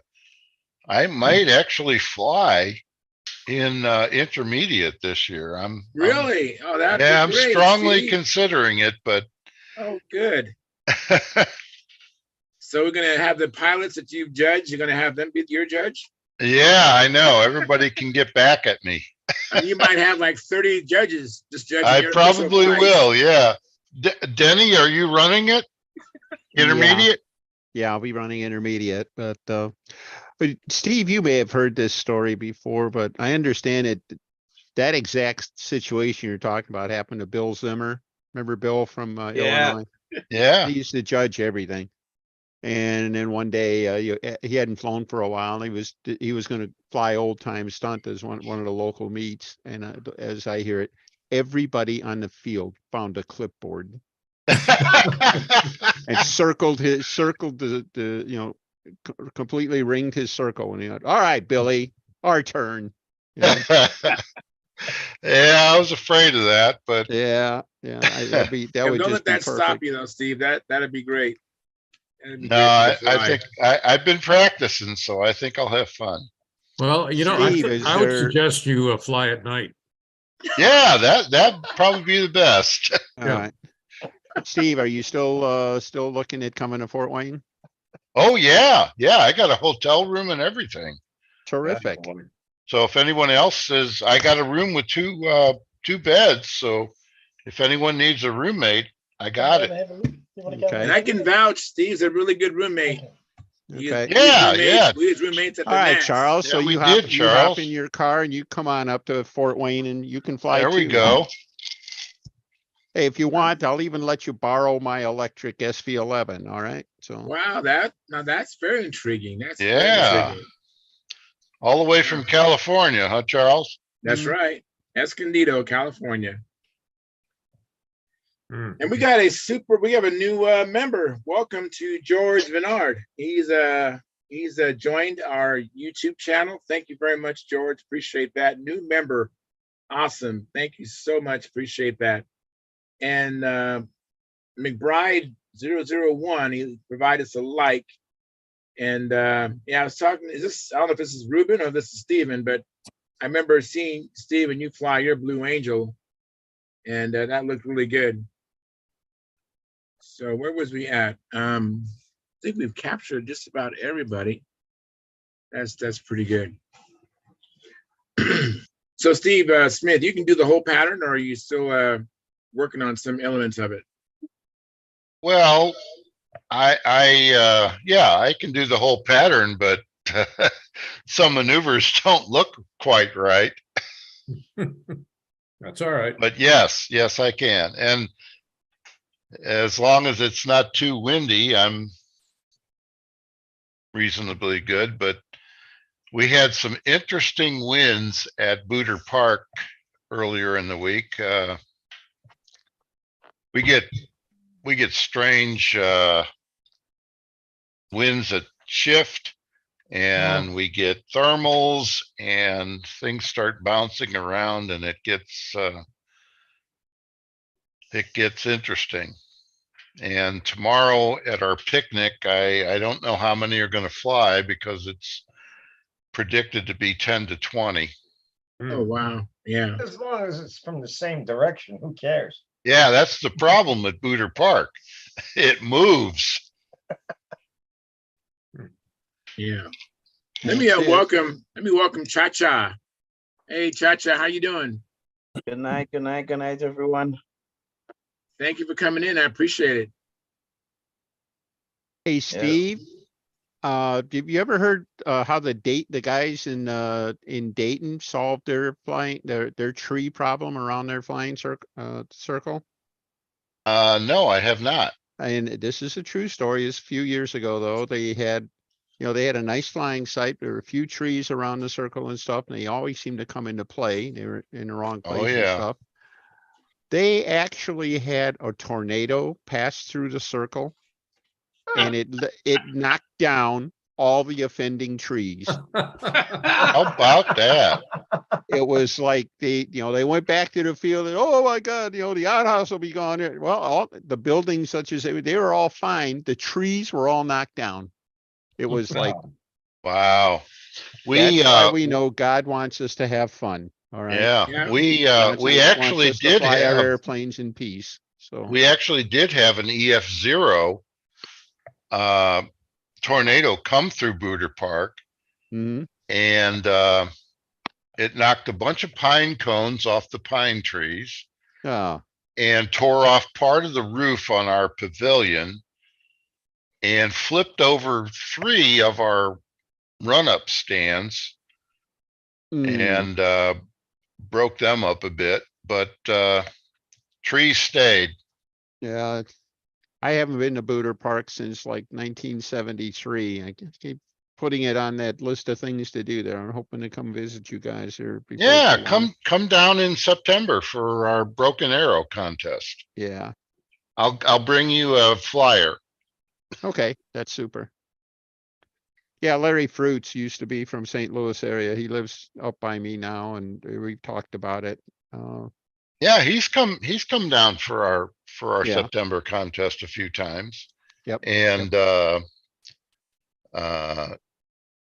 Jordy has come down, and let's see, we've had guys from Kentucky. Let's see, Kansas, Arkansas, Texas. Yeah, they come, and Chicago. And Utah. And Utah. Utah. Yeah, I was there once. Yeah. In the early 80s. Wow. Yeah, that was before electricity. So where's Utah? That part I don't know. Nobody can seem to find it. I know. You know, Dennis, she was talking about all those trees getting blown down. Years ago, in my younger days, we had a nice flying site and somebody didn't like it. So the city started planting a tree right in the middle of our circle. Wow. So I went over there at midnight, pulled it out of the ground and put it in the garbage. Well, a month later, they planted it again.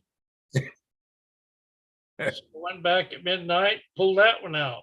And they're always putting it right in the center where we need to fly.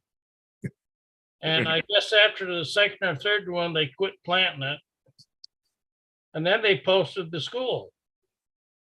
No go-karts, no model airplanes. And the city lived across the field from the school that got drunk every Saturday night.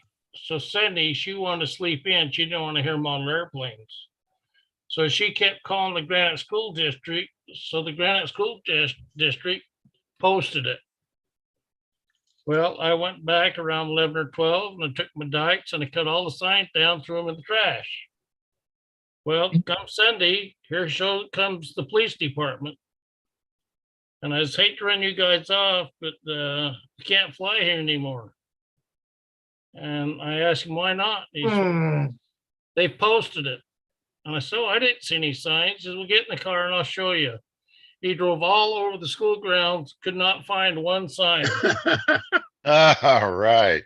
And then the drunk, she started coming over. She walked right out in the middle of the circle while we were flying a stunt ship. Wow. And she didn't bend over. She walked just straight out there. If somebody had yelled, she would have got hit probably in the head. So then we had to call the police on her for.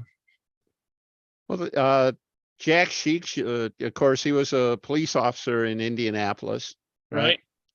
And he said one time he picked up on the radio traffic and somebody had called in a noise complaint for a model airplane.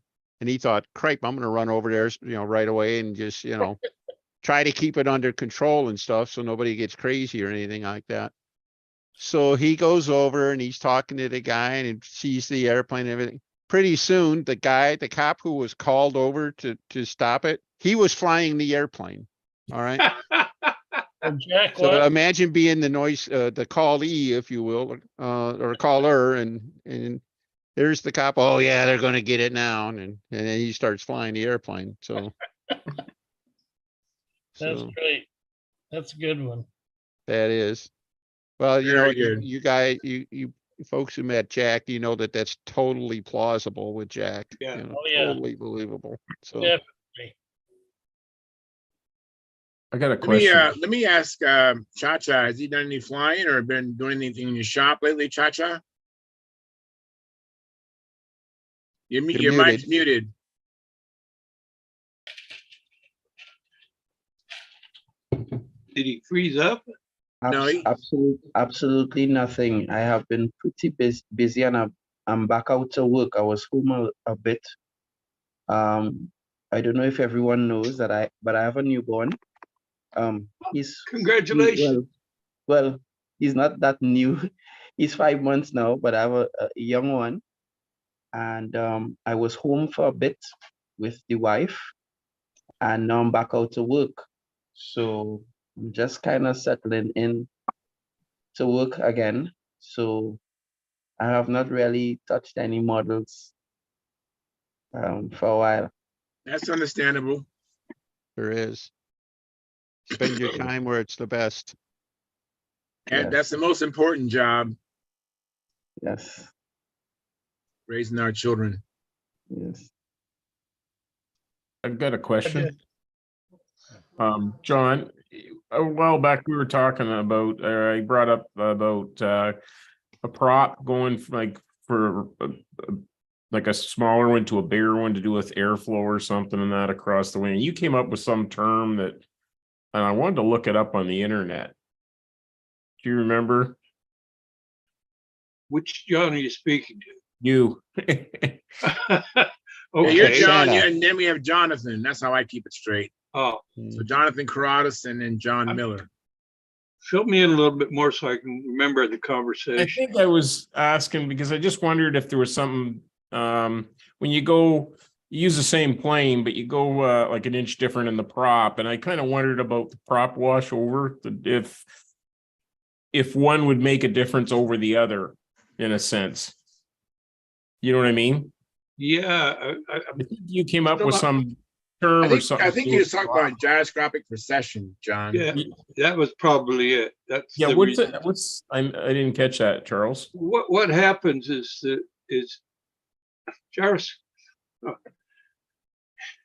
explain this, when the prop is spinning one direction and it is meeting resistance in the air, it has a reaction. It's like when you hold a bicycle wheel by the axles and you spin it, and you get the gyroscopic effect, and it's always 90 degrees out of phase.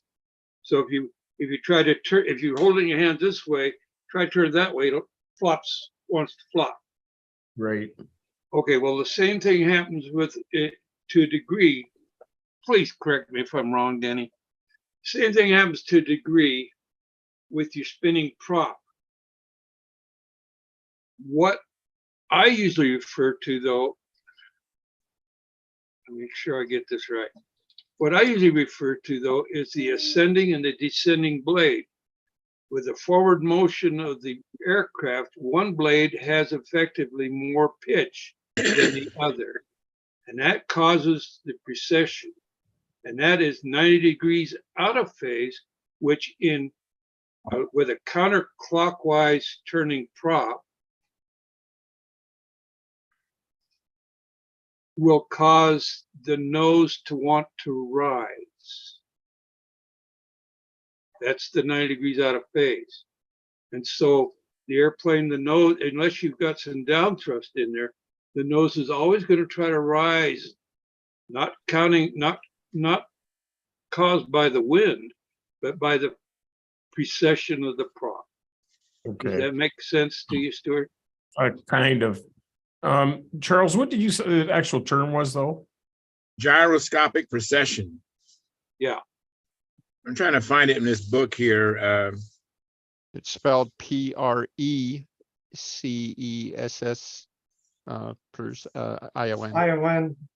Yeah, it's Colors, not pro-session, it's pre-session. Oh, two different, precession. two different phenomena there. One is Yeah. the gyroscopic thing, which is a torque caused by rotating a mass through a different axis. And the other is people call it P factor. That's the rising and descending blade, where one blade's at more of an angle of attack than the other. Well, you got half it right. No, you got it all right. just kind of combined it. And it's interesting about the P thing. I'd like to put a rotating propeller in a wind tunnel or on a stick on top of a car or something and see what it does and which way it acts. It's kind of a mystery to me. Yeah. Mhm. But would that have anything to do though? I guess what I was getting at too is if you go an inch bigger in a prop, does the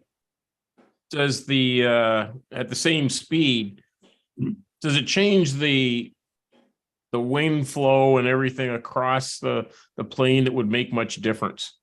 Well, you can have more a greater prop disc area, but I don't know how much difference that, say half inch on each side would make. You might have a little stronger circular airflow if that's still a real thing. Okay. But I guess I was thinking too, if that airflow goes, let's say it's an inch bigger prop, the airflow going over the wing and then back to the elevator, or it doesn't make much difference. I was just curious. I guess it doesn't make much difference. That's my guess. Yeah, Wouldn't its effect be more on the loading of the engine in terms of Oh yeah. Yeah. rather than it might affect the wind flow, the airflow over the airfoil to some extent, but that would be fairly negligible compared to what it would do to the engine, I would imagine. Think back to when Bob Hunt was here I think it was last week, and he was talking about the twins and how the prop disc area and the props being on either side of the fuselage and getting rid of the circular airflow effect by going to he was using the counter rotating props, and how the greater airflow over that much more of the wing, he was convinced was a positive thing for us. Yeah. Creating where a heavier airplane with a twin can have the same size cubic displacement and carry almost twice the prop disc area and fly like it weighs a whole lot less than what it does. And that's all advantages of a twin. And we got Mr. Twin right here. He pretty much pioneered the effort on stunt ships years ago. Hey, Stuart, I think for us, one of the simple rules is that a bigger prop is probably going to give you smoother aerobatics, but not as sharp corners. There you go. Okay. So if you go down to a smaller, you're probably going to see that a little more wiggle in the loops, but you'll be able to make the corners tighter. So I think I saw that with the Tudor because I did that. I put a 12-inch and I brought it back to an 11, and I noticed I felt it was smoother. I guess I don't know. It's just I think I kind of know what you mean. Then I'm gonna have to experiment with that. But in a same at the same time, you need to worry about your motor run unless you're running electric. But as the props get smaller, the motor is going to run away. So Oh you're yeah, I not going to get understand it it too far. changes a lot too, but Yeah.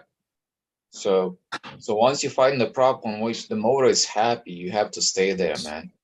You have Yeah. to change the pitch for speed, and that's about it. And then you can, then you can tune for, whatever. yeah, the Tudor's gotten so heavy with all my fix-it jobs.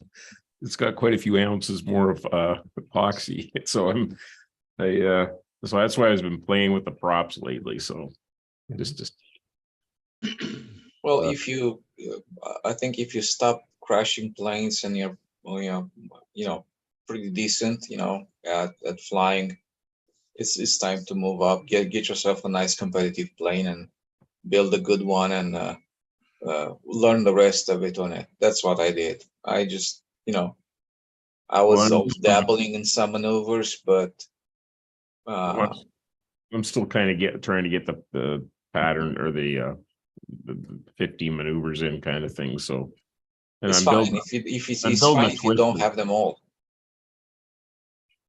Oh, I can do them.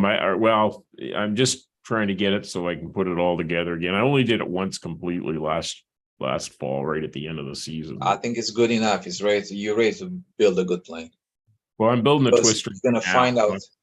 So it's a bancherized twister. So hopefully that'll make it. Plus, I've got some other planes, but I don't want to put them into risk yet until I can do the maneuvers without worrying about crashing as much. So that's why I want to keep on the That's the issue. That's the exact point. A good performing plane is super easy to fly. It's gonna stay wherever you put it.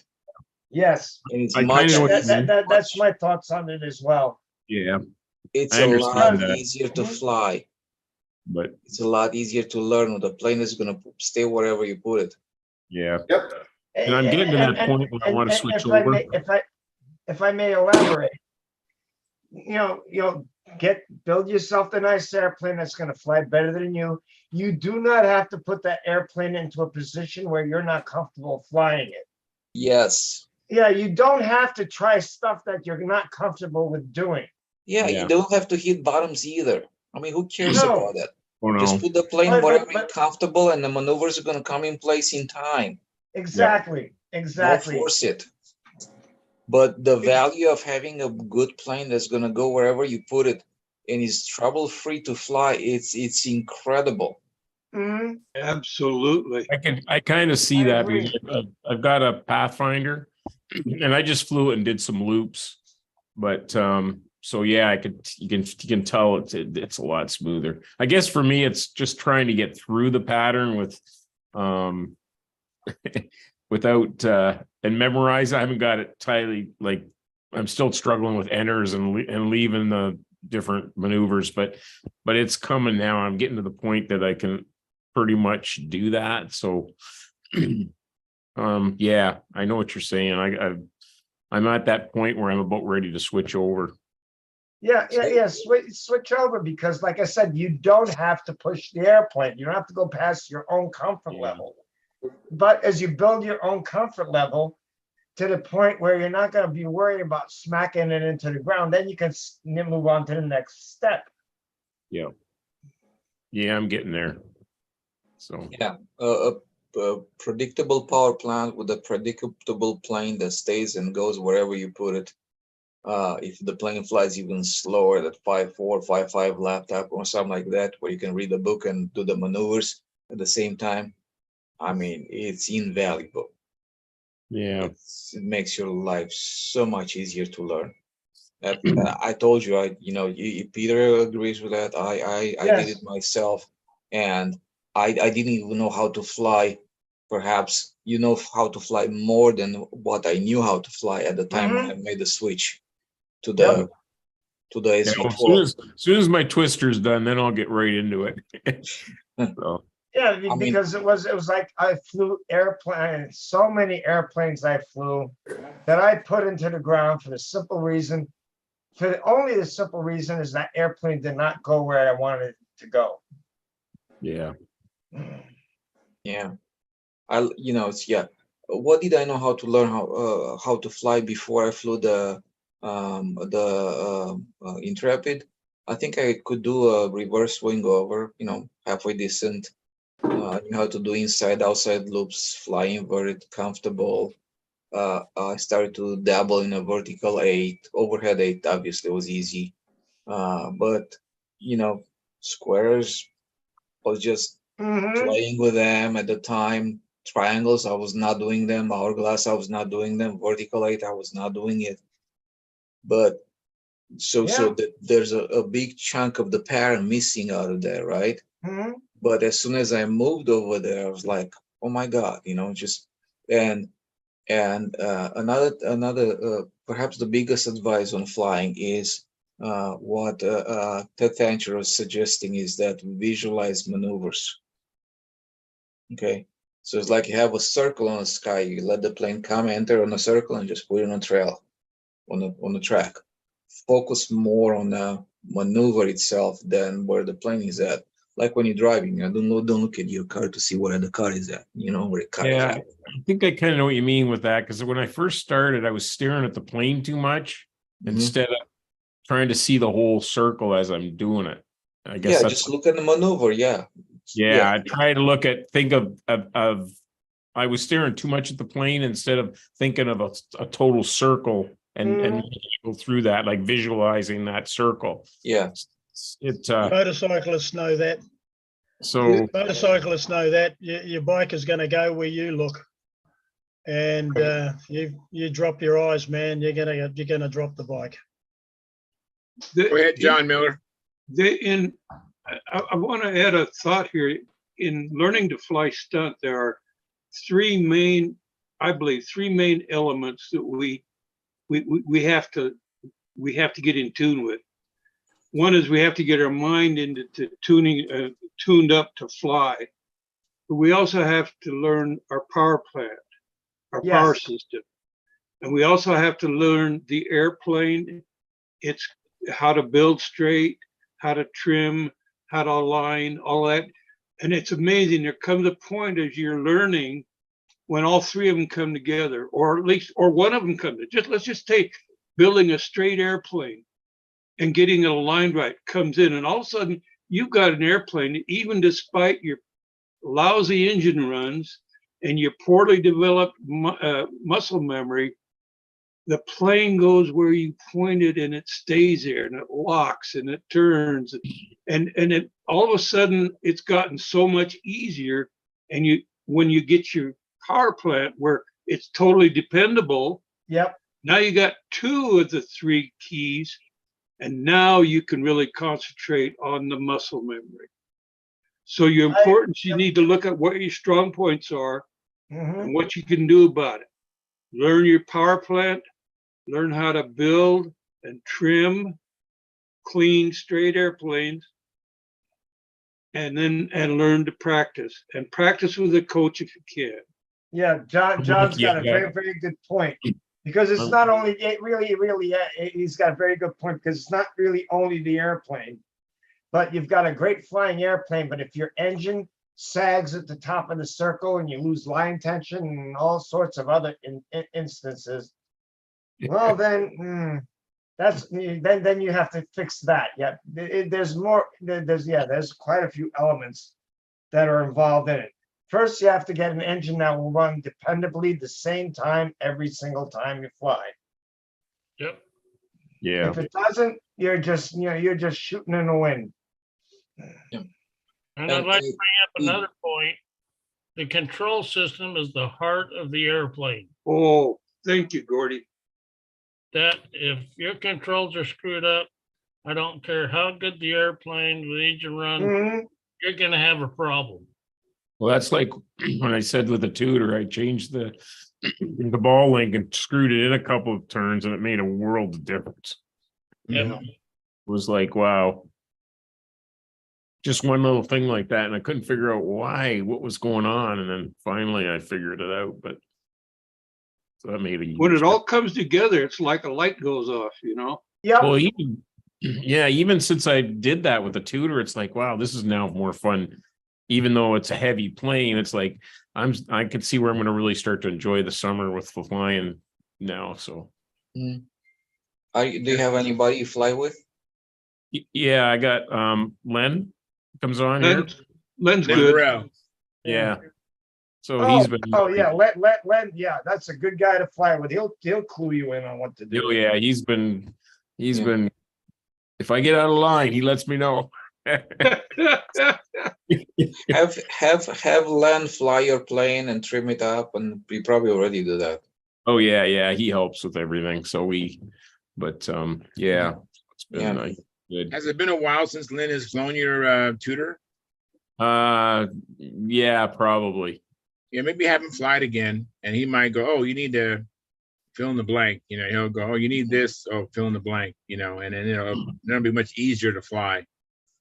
Yeah, definitely take advantage of that, because it'll be like, when you're first learning how to do the pattern, you don't understand. There's so much going on. It's really hard to get things to slow down for you to determine what's going on. But an experienced pilot like Len Burrell, when he flies it, it won't take him long. He'll figure out, oh, this plane's too nose heavy, or this plane's too tail heavy, or this plane, you need to move the lead outs forward, you need to move lead outs backwards, and the stuff that you can't determine is just too much going on when you're still, even myself, when I'm flying a new plane, it takes me a while to trim a plane, because it takes me a while to figure out what's going on, what is happening. I have to fly it over and over again, and then I finally figure out, oh, okay, this is what's going on. So have Lynn do that for you, and then it'll really short circuit it, and you'll be much better off right away, really quickly.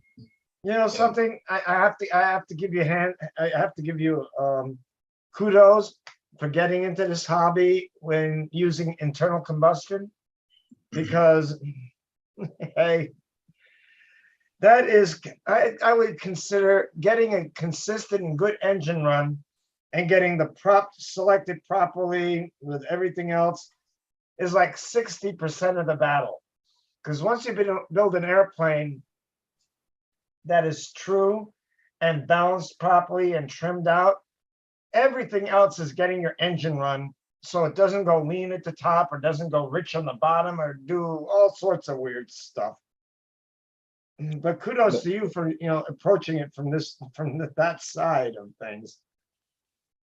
Yeah, so what I want to say, Stuart, is that whatever you choose to go with, either you go with IC or you go with electric, they'll all have their benefits and drawbacks, Yeah.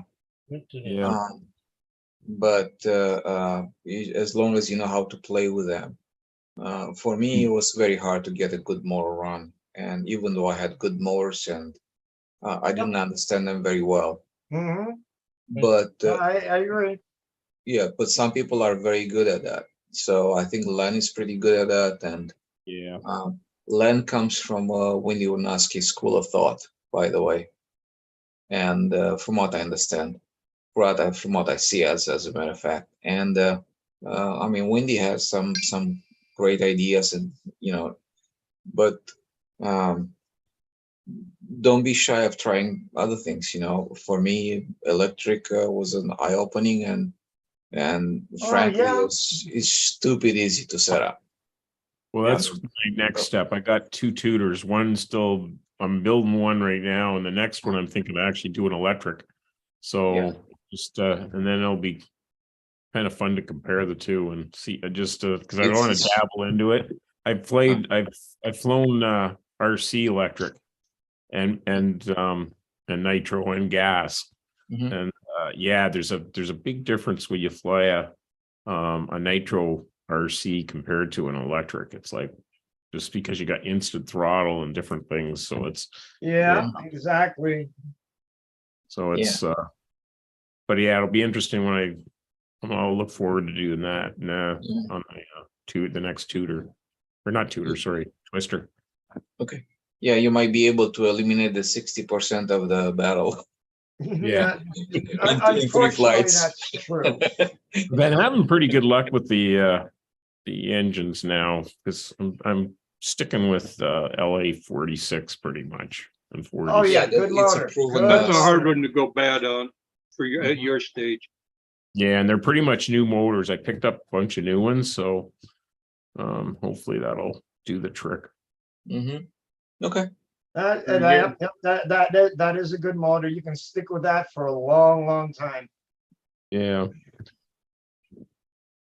Yeah, I'd recommend you maybe check out that prop video on my YouTube channel. It's called Flying Control Line Stunt. It's a 2-hour or so video by Wendy Ranowski, and he goes through prop tuning and explanations of props.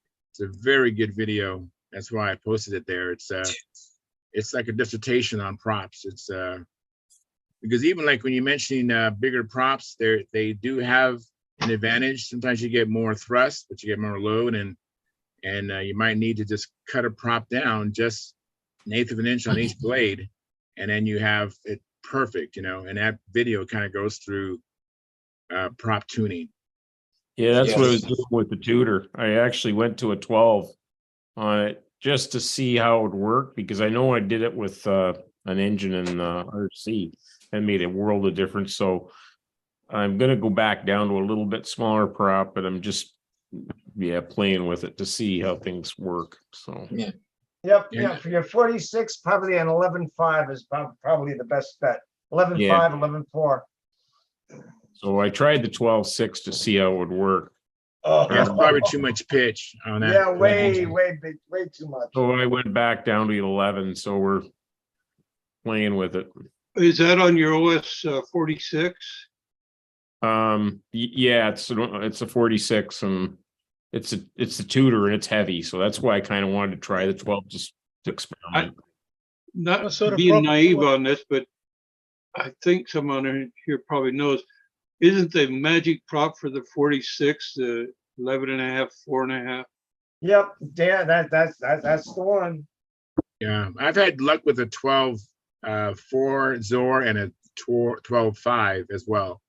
All depends upon the Now- weight of the plane. Yeah, There's, all of that is relative, because Yeah, if you have a wood prop, it's lighter prop, and True. even though most of the aerodynamic is loading in your motor, but I think a lighter prop was also load a little bit less on the motor, so you can add more diameter if it's a heavy. Ah, That I think that's the Howard. dog's taking Denny for a walk.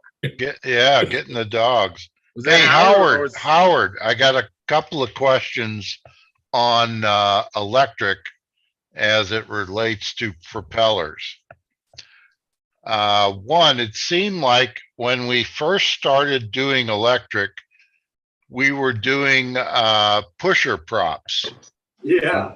but I'm not sure if that's still the case. Why is that? Well, in my case, it's because I got the lead outs reversed by accident. Oh my. And yeah, the first airplane I had the up in the back, and I used a backwards prop, and it worked okay. And then the next airplane had, I had the Igor flap mechanism in there, and it reversed the sign of the control, so I didn't notice that, and it had up in the front.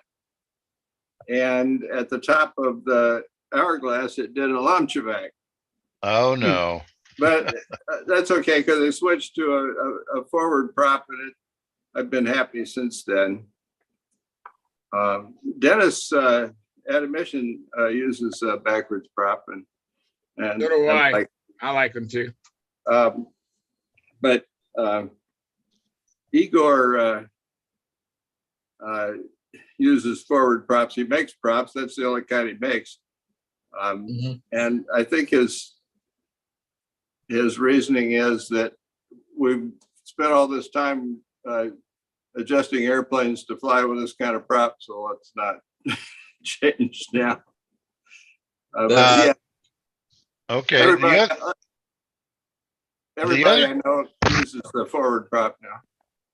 The other question is, it seems with the electric that, especially in little or no wind, it's much more susceptible to prop wash. Is that a common thing? No, I haven't noticed that. no, not as far as being susceptible to prop wash.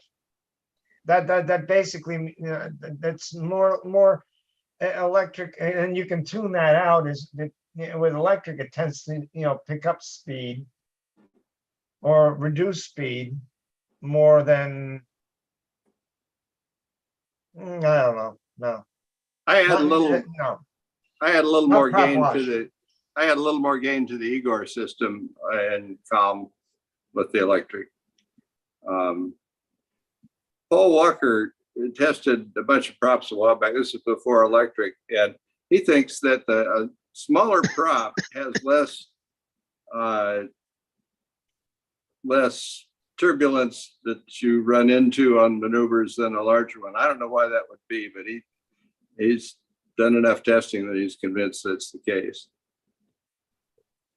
I don't know. I just seem like I run into, especially on the round maneuvers when it's not windy, that I get a lot of yaw when I hit. If I manage to get the loops in the same spot. Yeah, you're probably flying through your own turbulence. Yeah. So do you back up, Steve, when you come back around to go through your? Well, yeah, I have learned to do that. Yes. Okay. Good. Yeah. Yeah. But is that an electric thing, or is that no matter? That's It's a, an that's everything a no matter. flying thing. Propellers think so. leave rotating wakes. They don't care if they're electric or glow. Okay. Yeah. All right. It might be a function of your air screw. Yeah. You got an APC or something that's heavy. Yeah, it's an APC. It's an Yeah, electric APC. Electric APCs aren't particularly heavy, but No. they're really efficient. Yeah, they are. Try a lighter prop. There are a bunch of good props out there that are much lighter. It's a different one. Yeah. I kind of like the Zor wood props for, Yeah, everybody likes those. yeah. I like it too. I'm flying them all the time. That's why I have my plane right now. I've always preferred wood props on all of my IC engines. Yeah. I use Igor's props.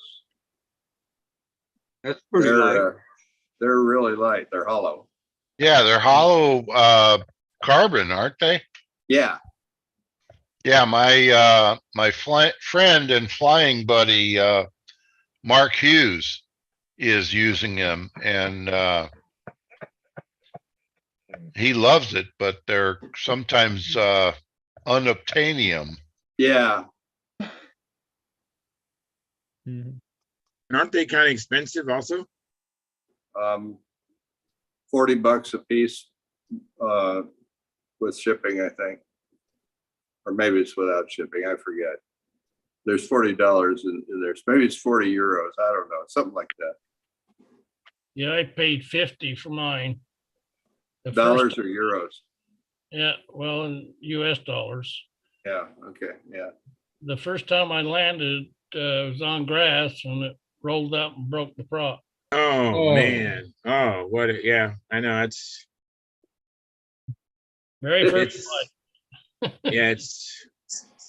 yeah, I had bought a prop from the Ukraine for my stalker, and it was a $25 wood prop, and I whack it with a chicken stick. You know, it's a 14-inch prop, and I broke the prop, and I was like, "Damn it!" Because I didn't get a chance to even try the prop. I waited 2 weeks for it to come from the Ukraine, and then I whack the prop and I break it trying to start it. Oh, we just Well, that's your fault. Yeah, it was. Or So it's a now I 14-inch use rubber. prop. Now I use rubber hoses to strike these props. But yeah, it was just and I was just like a really kick in the butt. What engine, Charles? What engine do you have a 14-inch prop on? Stalker 81. Okay. Yeah. Okay. Beast. Yeah. The beast. Yeah. That's what you should have named that instead of Precious Balsa. You should have named it Mark of the Beast.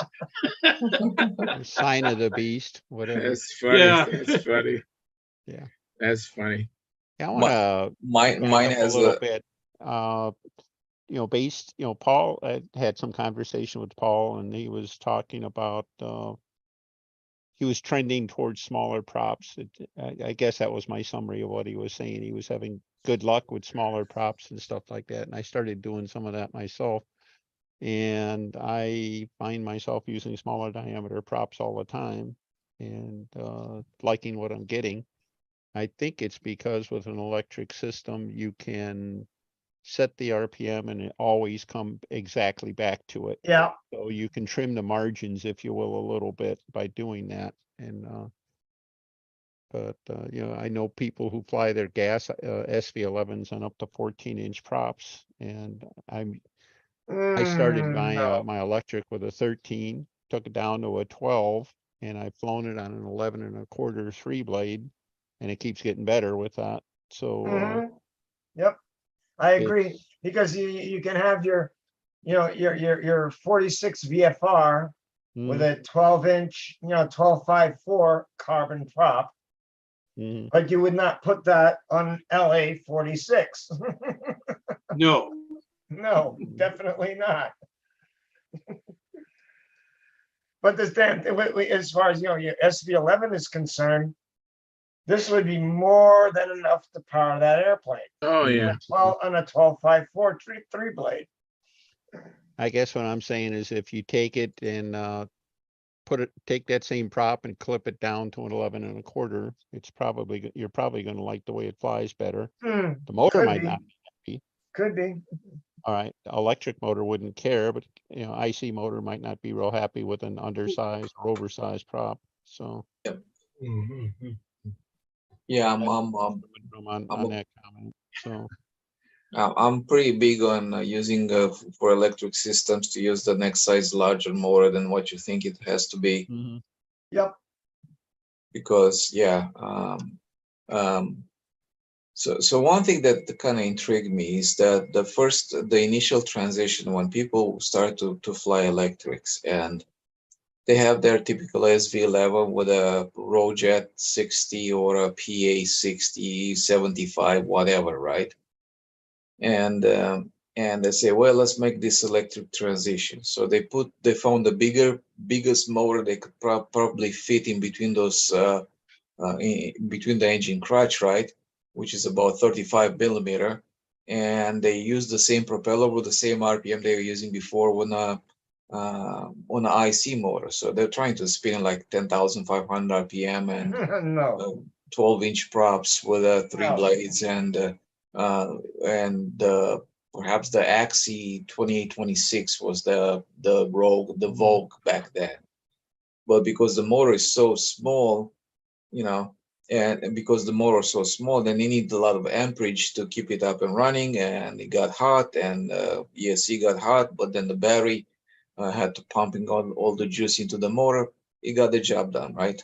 But the system was highly inefficient and I think misunderstood in the first place, because electric, they're most efficient at 0 RPM and the least efficient and maximum. So if you minimize the RPM on electric motor, you up the efficiency of the system. Yeah. So So the idea of using a big diameter prop with a high RPM on electric motor is just like, it didn't make any sense to me. No. So yeah, you got the job done, and everybody started to say like, well, whoa, wait a second, this is very reliable, it's easy, it's just stupid easy, right? So they kind of like that, but it kind of stayed like that for a long time, and even nowadays a lot of people are still using the same kind of parameters that you see. The prop diameter may have come down from 12 to 11, which will ease up the effort that the motor has to put out, but I don't think it's enough at all.